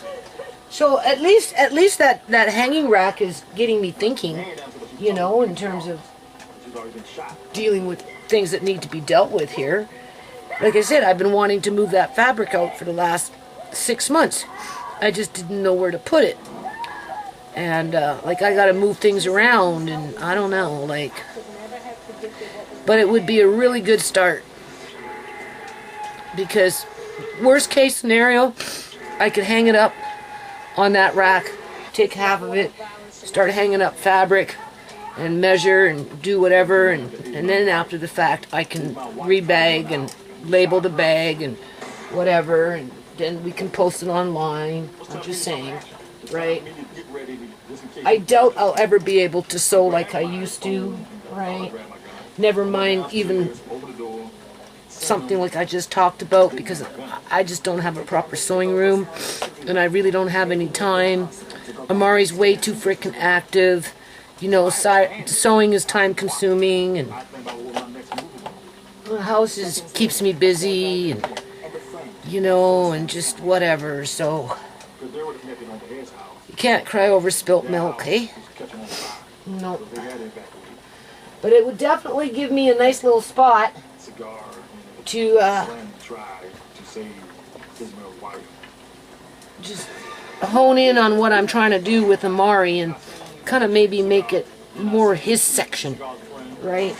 Yeah, maybe at least with the canned meat for sure, right? Now the whole neighborhood is witnessing the violence unfold. And it'd be easy to get to. That's what I need to, well, it won't necessarily quote unquote be easy, because I got stuff in front of my fucking dresser, so I can't even open my dresser drawers. But like, you know, buckets of this and buckets of that, and then there's, you know, box of like canned good on top of the bucket and just that kind of stuff. It's because I got locked out of the basement. That's why. That's what happened. Oh, you know what hurts my feelings? Whenever Andre gets mad at me when I try and reprimand him for something, and then I took away the keyboard the other day, right? For the computer, because he, you know, whatever, right? Taking it for granted, eh? And then he gets cheeky. He goes into green-eyed monster mode, and he gets real cheeky. And then he says, "Marcane doesn't like you, you know." And I'm like, what? Where did that come from? Well, he doesn't like you. And I said, well, why do you say that? Oh, well, because, you know, food, too much food.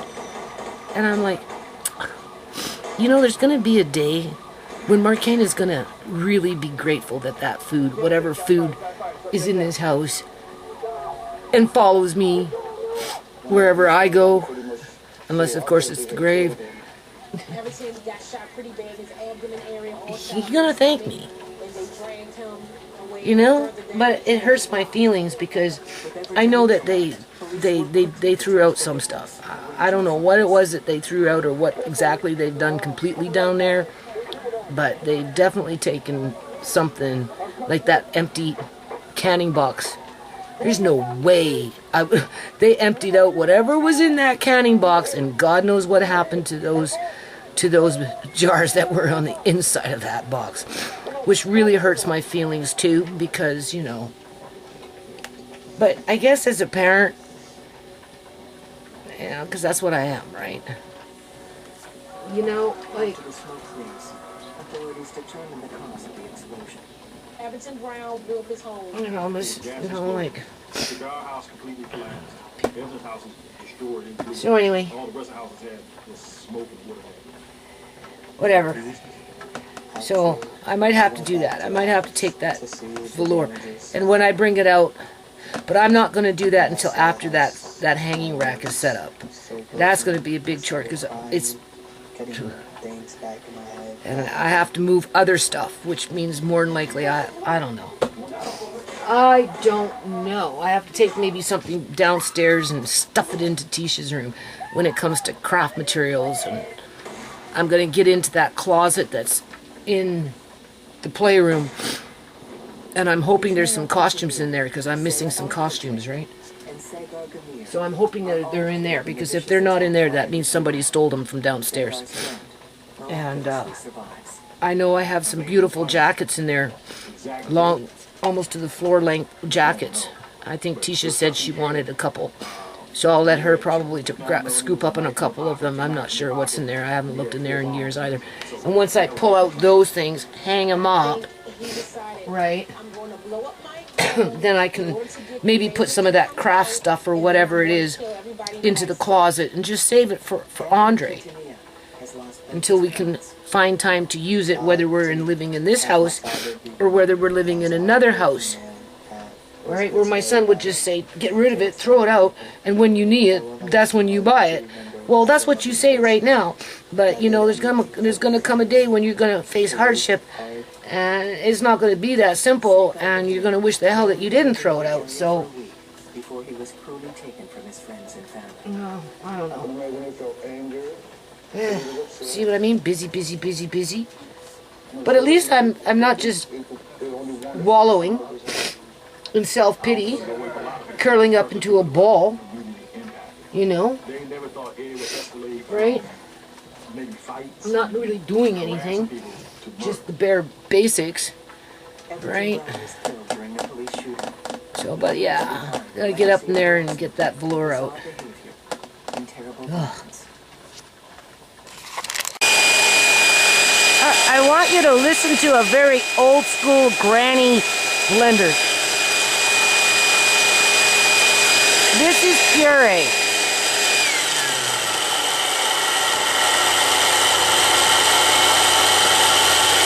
This is stir.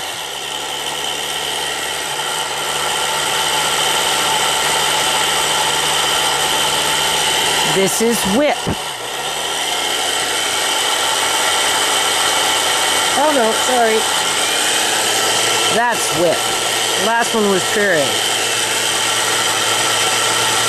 Now we're going into grate.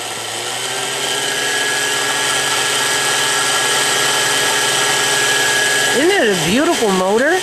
Man, oh man. This is mix. Just purring like a baby. Chop.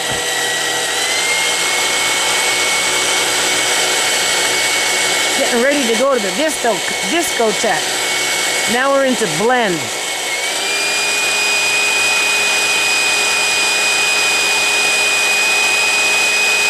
And then finally liquefy.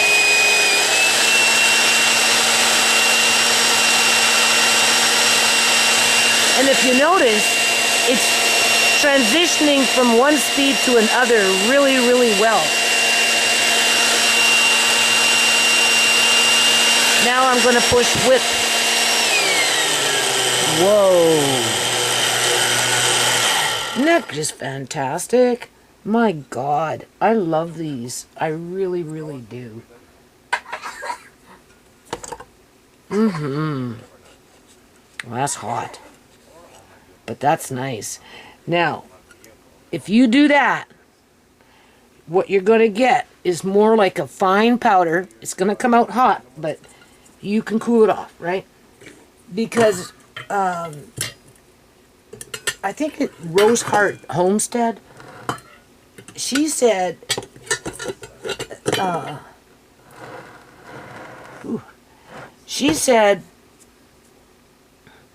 the more you can turn dehydrated potato like this, mashed, into powder, the better it reconstitutes with the water, rehydrates, right? Now, I've been grinding up quite a few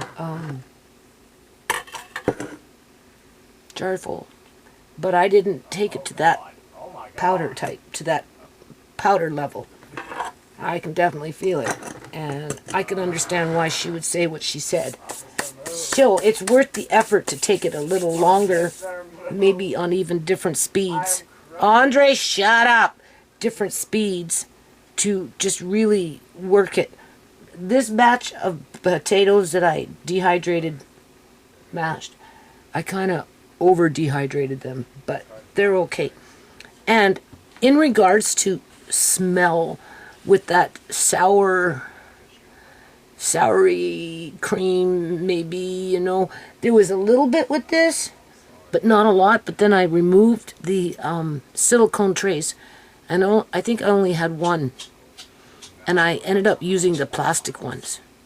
I find that dehydrating mashed potatoes is better on a plastic tray than on a silicone tray. That is just my opinion. And I think it reduces, because it on the silicone tray, it tends to cook more, where on the plastic tray, it dehydrates quicker without necessarily quote-unquote cooking. And, you know, if you're cooking the potato over a period of time with a bit of milk, that, you know, smell might come from that.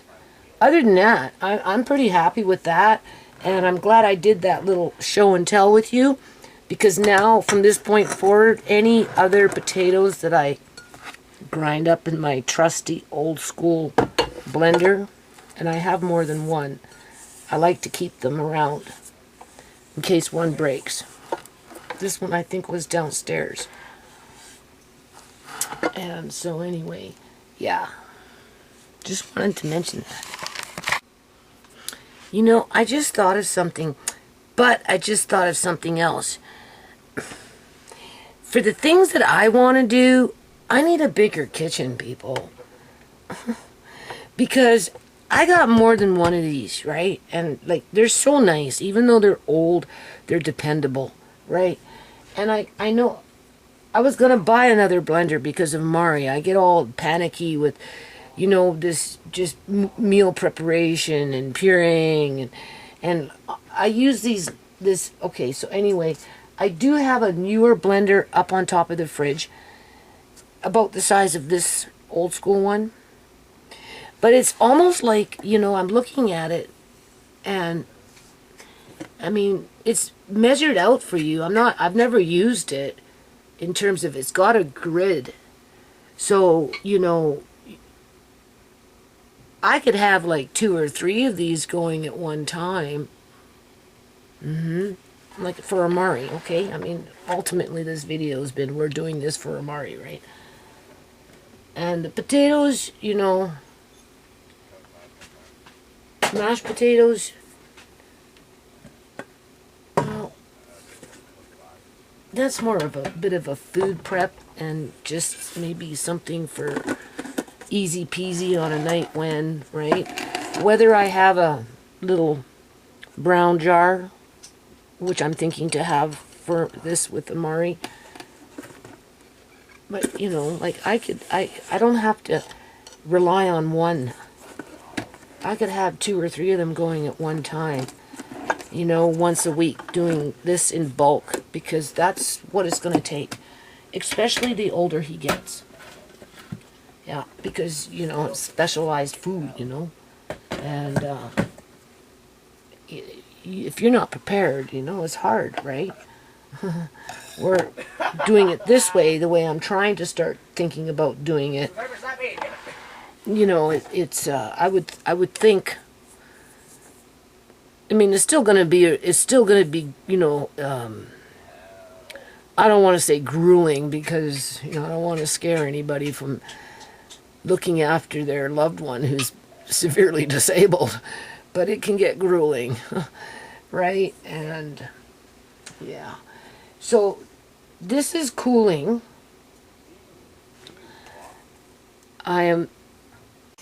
Okay, so I'm going to finish this video. The camera obviously kicked out, right? And then I just proceeded to do what I needed to do. So I've taken everything out of the canner. Now I have to wash it, dry them, let them dry, and label them, and put them back in the boxes. And then I need to find where I'm going to put them temporarily anyway, which is going to be a real chore. And then I want to get these out of here. So I'm debating what I should just... I'm thinking to put those sesame seeds. Sesame seeds. Right? In them. And then I might go as far as ordering the sesame seeds again over the next month or two or whatever it is as top off. And then use a 1 liter size jar to, you know, vacuum seal this stuff in storage. So I don't have to worry about it. But use the main, maybe this one here, I don't know. I'm debating. Okay. Either or. The sesame seeds and all that is getting jarred up one way or another. Maybe not today if I don't use these for that. But, and then, this is the pork broth. Yummy, yummy, yummy. This is the rich chicken broth. Oh boy, that's really good. And then we've got the beef bone broth that we just made. So I've got 3 different kinds of broths. Right, so what's going to happen now is, after I get it all sorted out and cleaned up and everything, and I'm going to count everything, I'm going to do some math, see what it costed me for this, this, and this, and then divide by, right? And then we'll just take it from there and see what happens in terms of how I'm going to incorporate it into Amari's meals, right? As a supplement. This is just a supplement. Okay. And then after all this is all pretty much gone, because you see, I told you, I don't have a very big workspace, right? I really don't. After this is gone, you know, but before that happens, I can go back into the fridge at some point today, go to my kitchen sink, and start cutting up the plums, de-pitting them, put them back in the pot, and then put them back in the fridge. So that when I'm ready to juice them, I can put them in the steamer with the cheesecloth, because that's how I plan on doing it, right? And I'll have workspace by then. Plus I have to do another batch of potatoes, because I want to get the mashed potatoes dehydrated out of the way. So I'm going to end this video. So this is part 3 of we are doing this for Amari. There are no guarantees in life. I think that would be the title of this video. And then we'll go into part 4 with the final product, with the cost associated to it, as well as making the juice plum apple for Amari as another supplement to the juice that you purchase in a grocery store. I'm just saying. Okay, so before I go too far into the video, I just wanted to bring to the attention that YouTube staff and their AI continue to mess around with my channel, people. Like, they're seriously, like, they got very vindictive employees where some of these employees are plugged in fucking computers called AI that get a paycheck, right, as they're phasing out the human being. I'm just saying, okay? And they literally, they go out of their way to play mind effery, all right? You know, because I've been pretty generic with anything that I've been doing lately, and they're still screwing with my head. Anyway, we had Bailey come in, okay? And she said, thank you for taking me on your journey. Because there's a few people that watch my videos from the United States of America, Bailey and a few others, right? Leah and just a few others that I've spoken to over the years.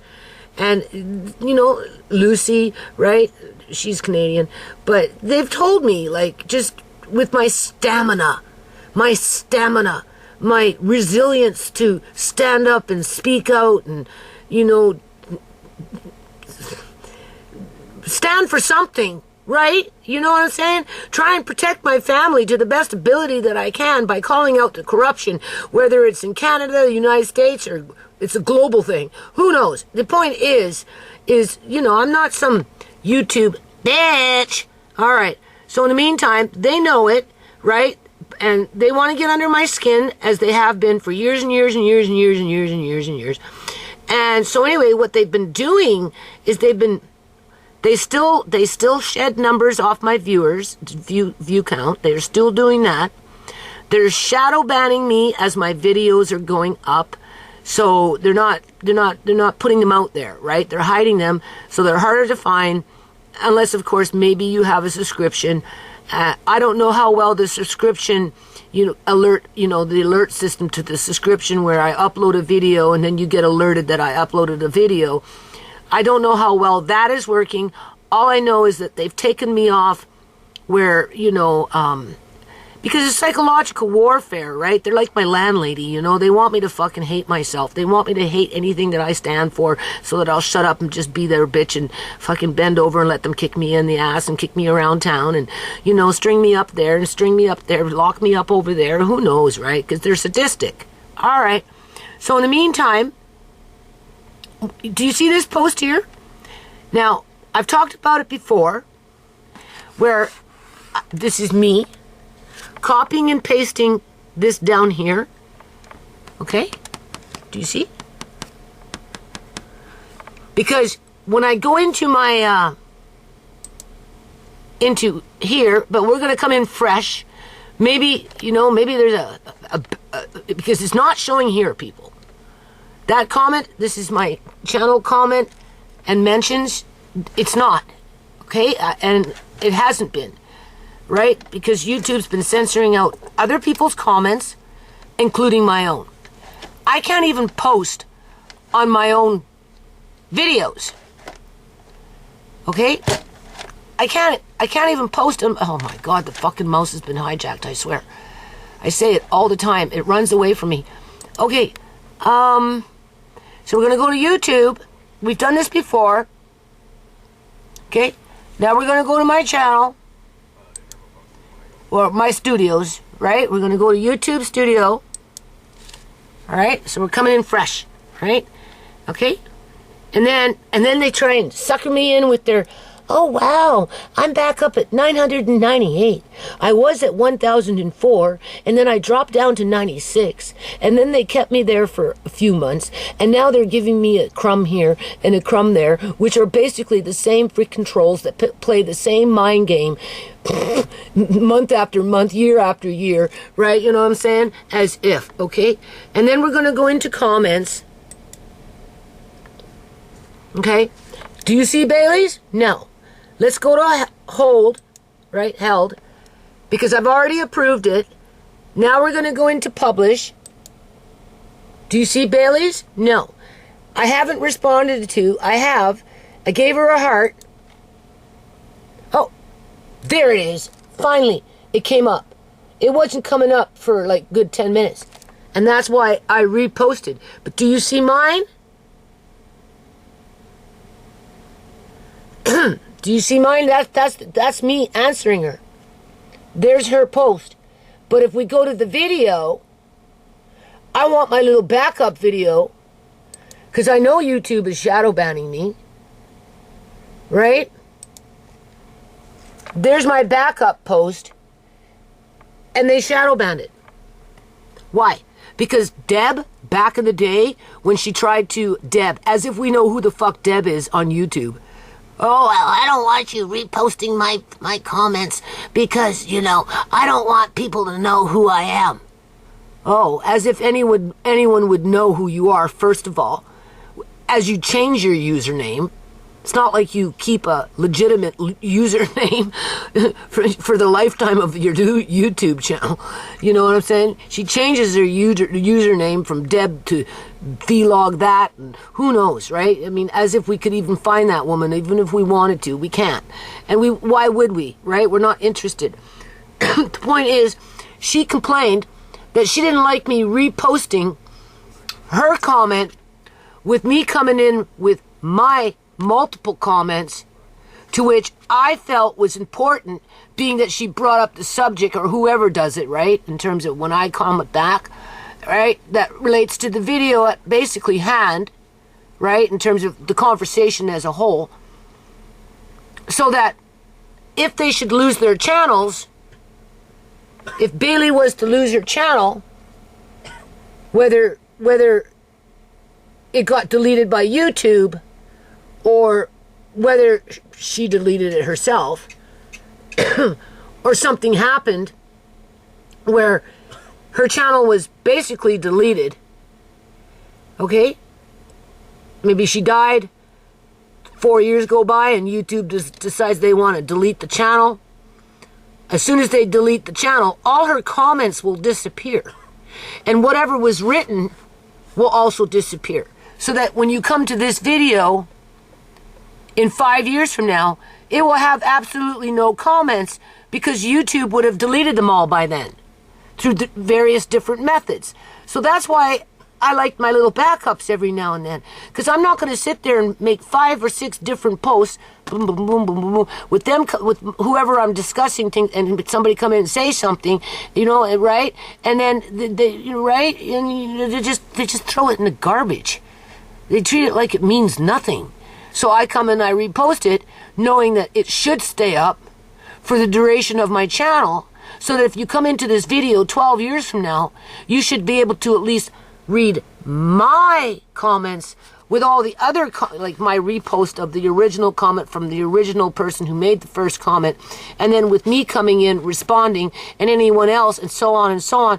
Well, I don't know, YouTube decided they didn't like that shit, and they're basically shadow banning me. And sure, we can see Bailey's now, okay? It took a while for it to show up in my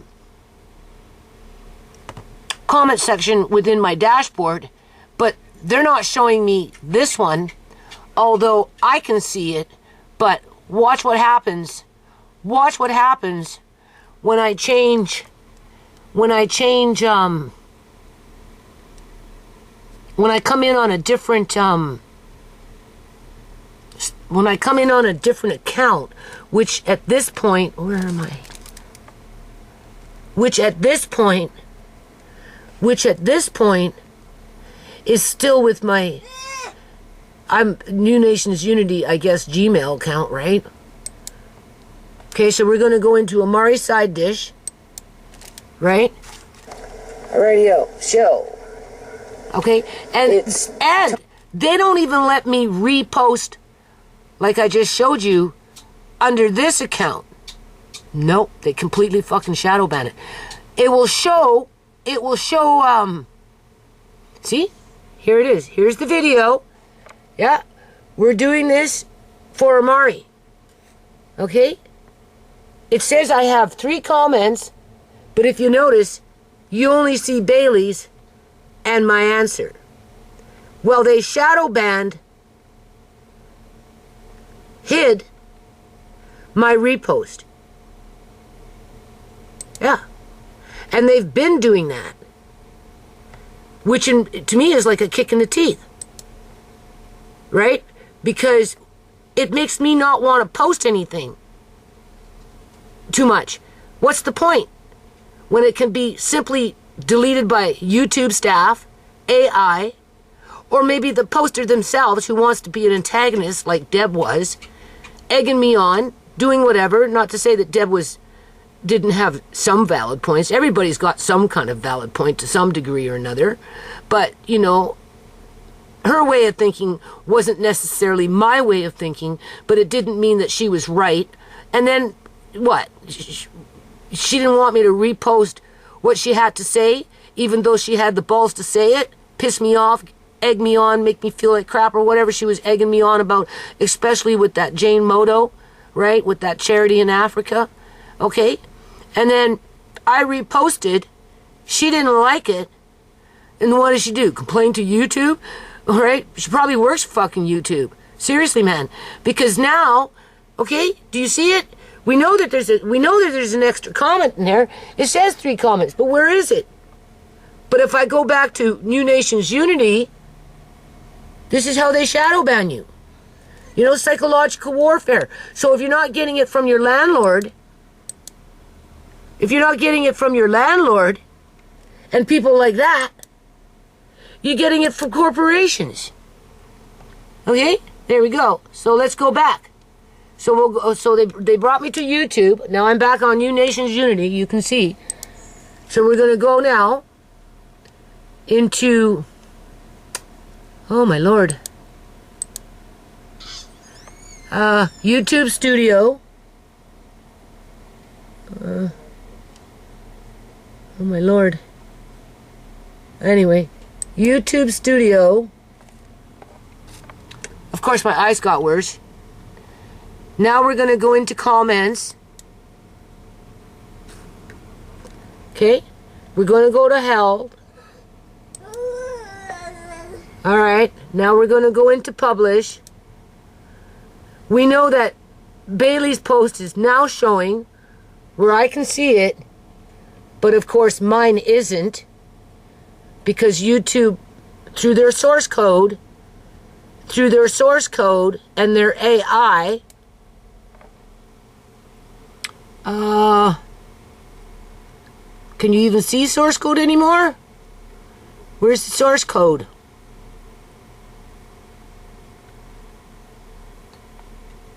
I don't know. Is it even possible to get the source code now? Open in reading mode. Translate English.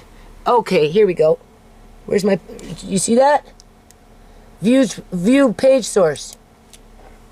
Through here, through source code, okay, through this shit, they came onto my page, my personal page, to antagonize me, because that's what they do. And they wrote in something, or they took out something. This one doesn't even want to move.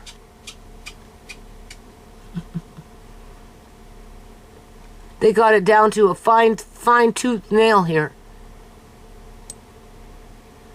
Okay?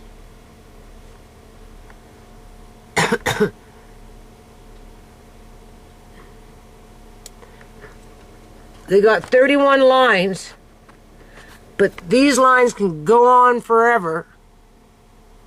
So in this situation, if you wanted to teach yourself YouTube source code, you could copy and paste it, maybe,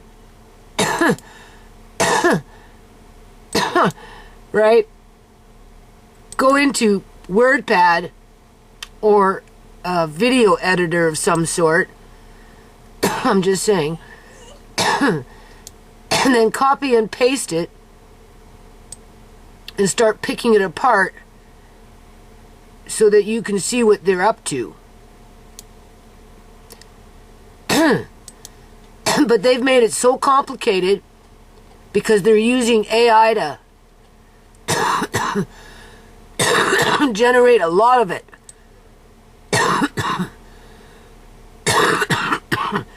So that's how they track you and attack you.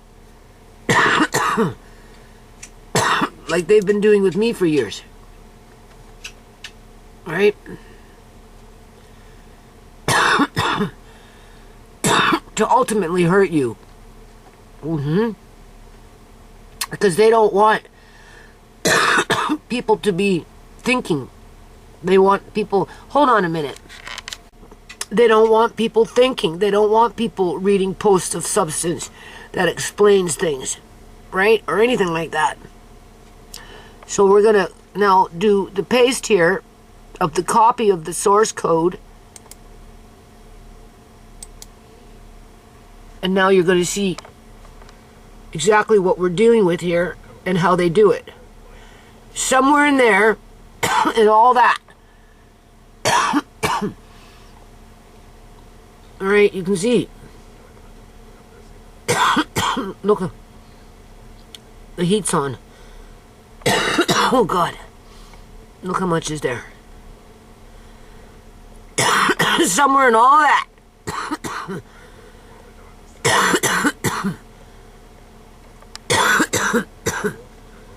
Oh, boy. Do you see? Somewhere in there. They changed. Oh, my Lord. I need water. Look at this.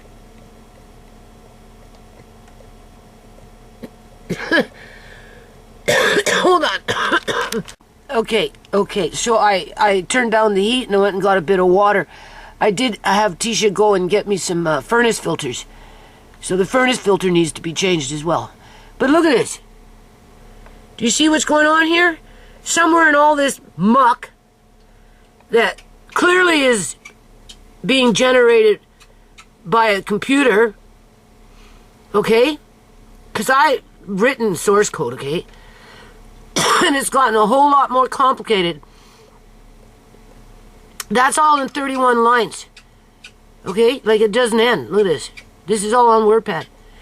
But somewhere in there, that's where they change something to shadow ban, however they want to shadow ban. To hide posts, remove posts, whatever it is that they're trying to do, right? Hide your channel, but make it sound like they completely fucking deleted it, when in fact it was still on their server. They just fucking hit it, went through it, did whatever they want, and then 3 months later they gave it back to me under that psychological warfare. Let's see how she reacts when she gets it back, and we'll sell that information to a third party, you know. So whatever. I mean, look at it. It just doesn't freaking end. Do you see this? Where's the beginning? I haven't even gotten to the beginning yet. Is this the beginning? I don't know. Is that the top of the page? Yeah. So that's the top of the page. And their source code doesn't even read like a normal source code in terms of how it used to be written compared to how they're writing it now. Right? Now, I'm not saving that because I don't care. Because I know how corrupt YouTube is. Yeah.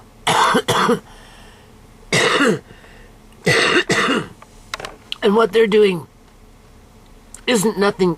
Well, actually, I should save it just to put it on the old front page and see how it comes. See how it comes up.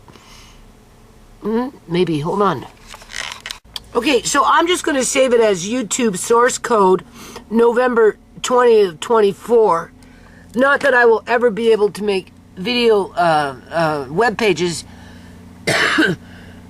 like I used to try to do with my, when I worked on the foundation and have my videos, web pages up on with the foundation, right? That's all done through source code. Completely different to what we just looked at. I don't even think front page 2000, which is the website page editor that I use, I don't even think it could read that HTML source code, if you want to call it that, right? I don't even think they use HTML that much anymore. It doesn't look like it. It's something else, right? Because they change it, so they change it, right? But somewhere in there, they changed a few things to further what do you call that? Shadow ban my channel for some sick, perverted reason, because it's a sickness. Now, how do you exit out of this thing? Oh, which one is it? I don't even see it. Oh, here we go. View source. Right? Oh my God.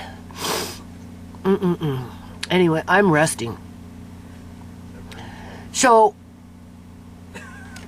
here, let's refresh this page. Bailey should be showing now. We'll look at hold. My card's burning. It's not there. Publish. Give me a cigarette now. I haven't responded to. There's Bailey's post. There's my post. I'm not sure, but I've already shown you they've been shadow banning, and they also shadow banned Andre's post, or Amari's side just post. So are they like the only time they're allowing me to post and keep my post up is after they've basically reviewed it, right? Because they're not letting me keep my posts. It's on my own video. They remove my posts or hide my posts from other videos if I make a comment, depending on what the post is. And if I come in and try and post under Amari's side dish, sure. If I'm using that channel, I can see it. But when I come in under New Nations Unity, I can't see it. So they've tagged both my channels.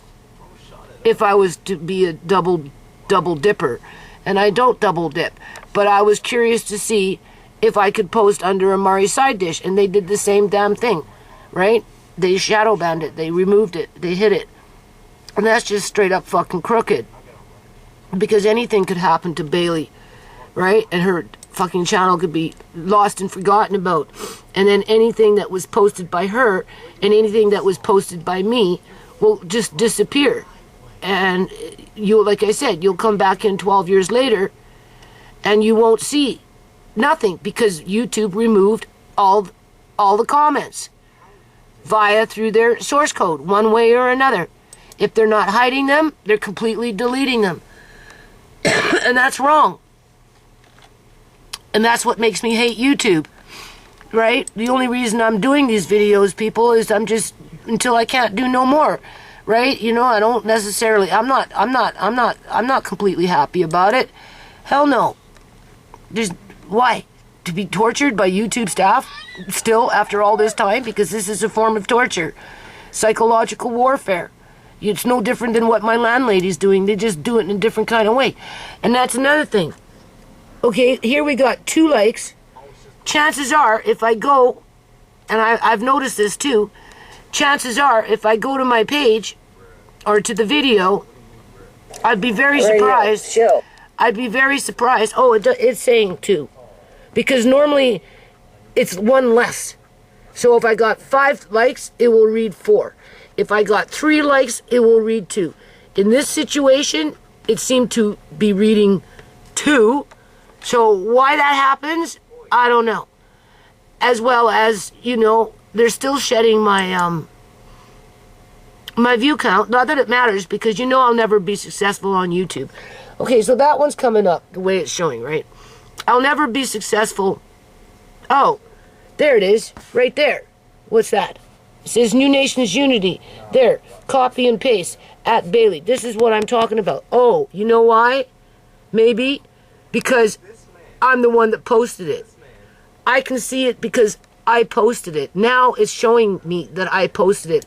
But it's, you can't believe everything that you see on YouTube. Because again, if I come in under Andre's, I don't know, I think I used to call it something to do with Andre, and then I changed it to Amari's side dish. If I come in on with Amari's side dish, which is technically a different username, supposed to be independent from New Nations Unity, it won't show. But we're going to switch it over and we're going to see. Okay? Last time. You know, a little, anything to irk you, right? As if I should care. Okay, here we go. We're going to switch over to Amari's side dish. Radio. So it brings me to the same video. It's time went back. Right? But if you notice, it's gone now. They trick you. They make you think you have a voice, but they'll hide it if they're not completely straight out deleting it. People will post something. I'll approve the post, and then when I go back to try and give it a heart, I can't fucking find the post. It's gone. It disappeared because it's been completely deleted off off of the server, right? It's stupid. It's stupid. Now we're gonna go. See, right? There's Amari's little side dish. But now we're gonna go back into switching the count again. Go back to New Nations Unity, to which represents too much power. Then they bring me here, right? So now we'll go back over here. We'll go back into studio. Go back into comments.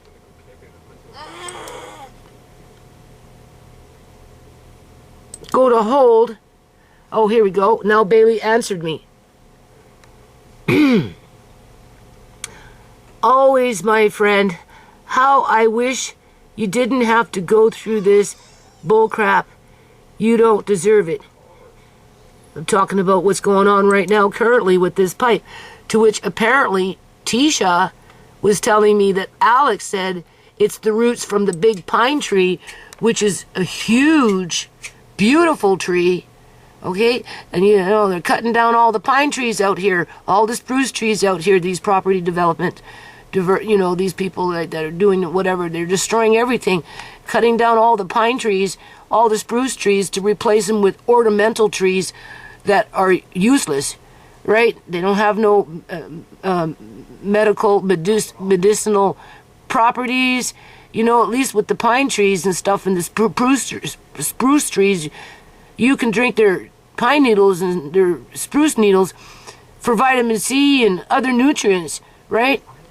As well as other issues that these trees can provide in terms of their sap and all this other stuff. Okay, so I approve that.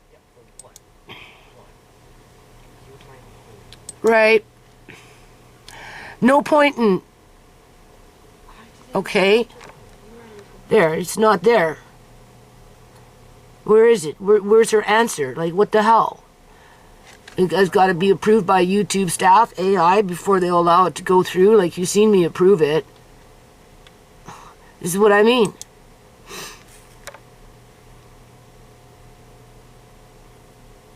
What the hell is this? What happened to... do you see what's going on here? 2 hours ago. Did you just see... Okay, I'm back on hold. Thank you. Okay, where's my comment? What happened to my comment? It looks like it disappeared. What is this? Channel comments and mentions. It's saying it's held. Where am I? But it's already been approved. Should be published already. That's the shotgun. There's mine that doesn't show. So we know it's mindfuckery. Okay, so here's hers. Right?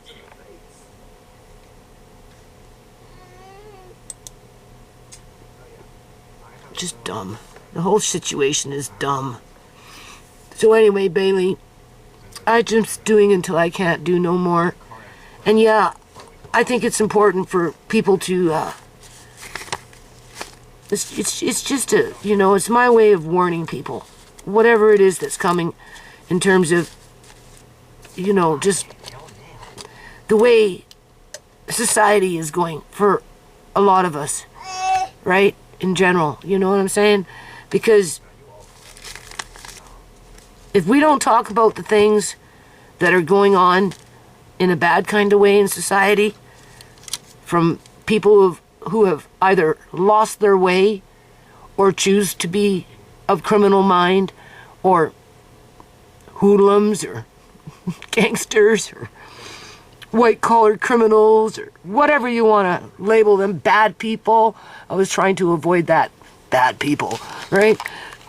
If we don't talk about it and stand up for ourselves and try and put the call out to warn others that, you know, they may fall victim to that crap, like my family's trapped in that crap.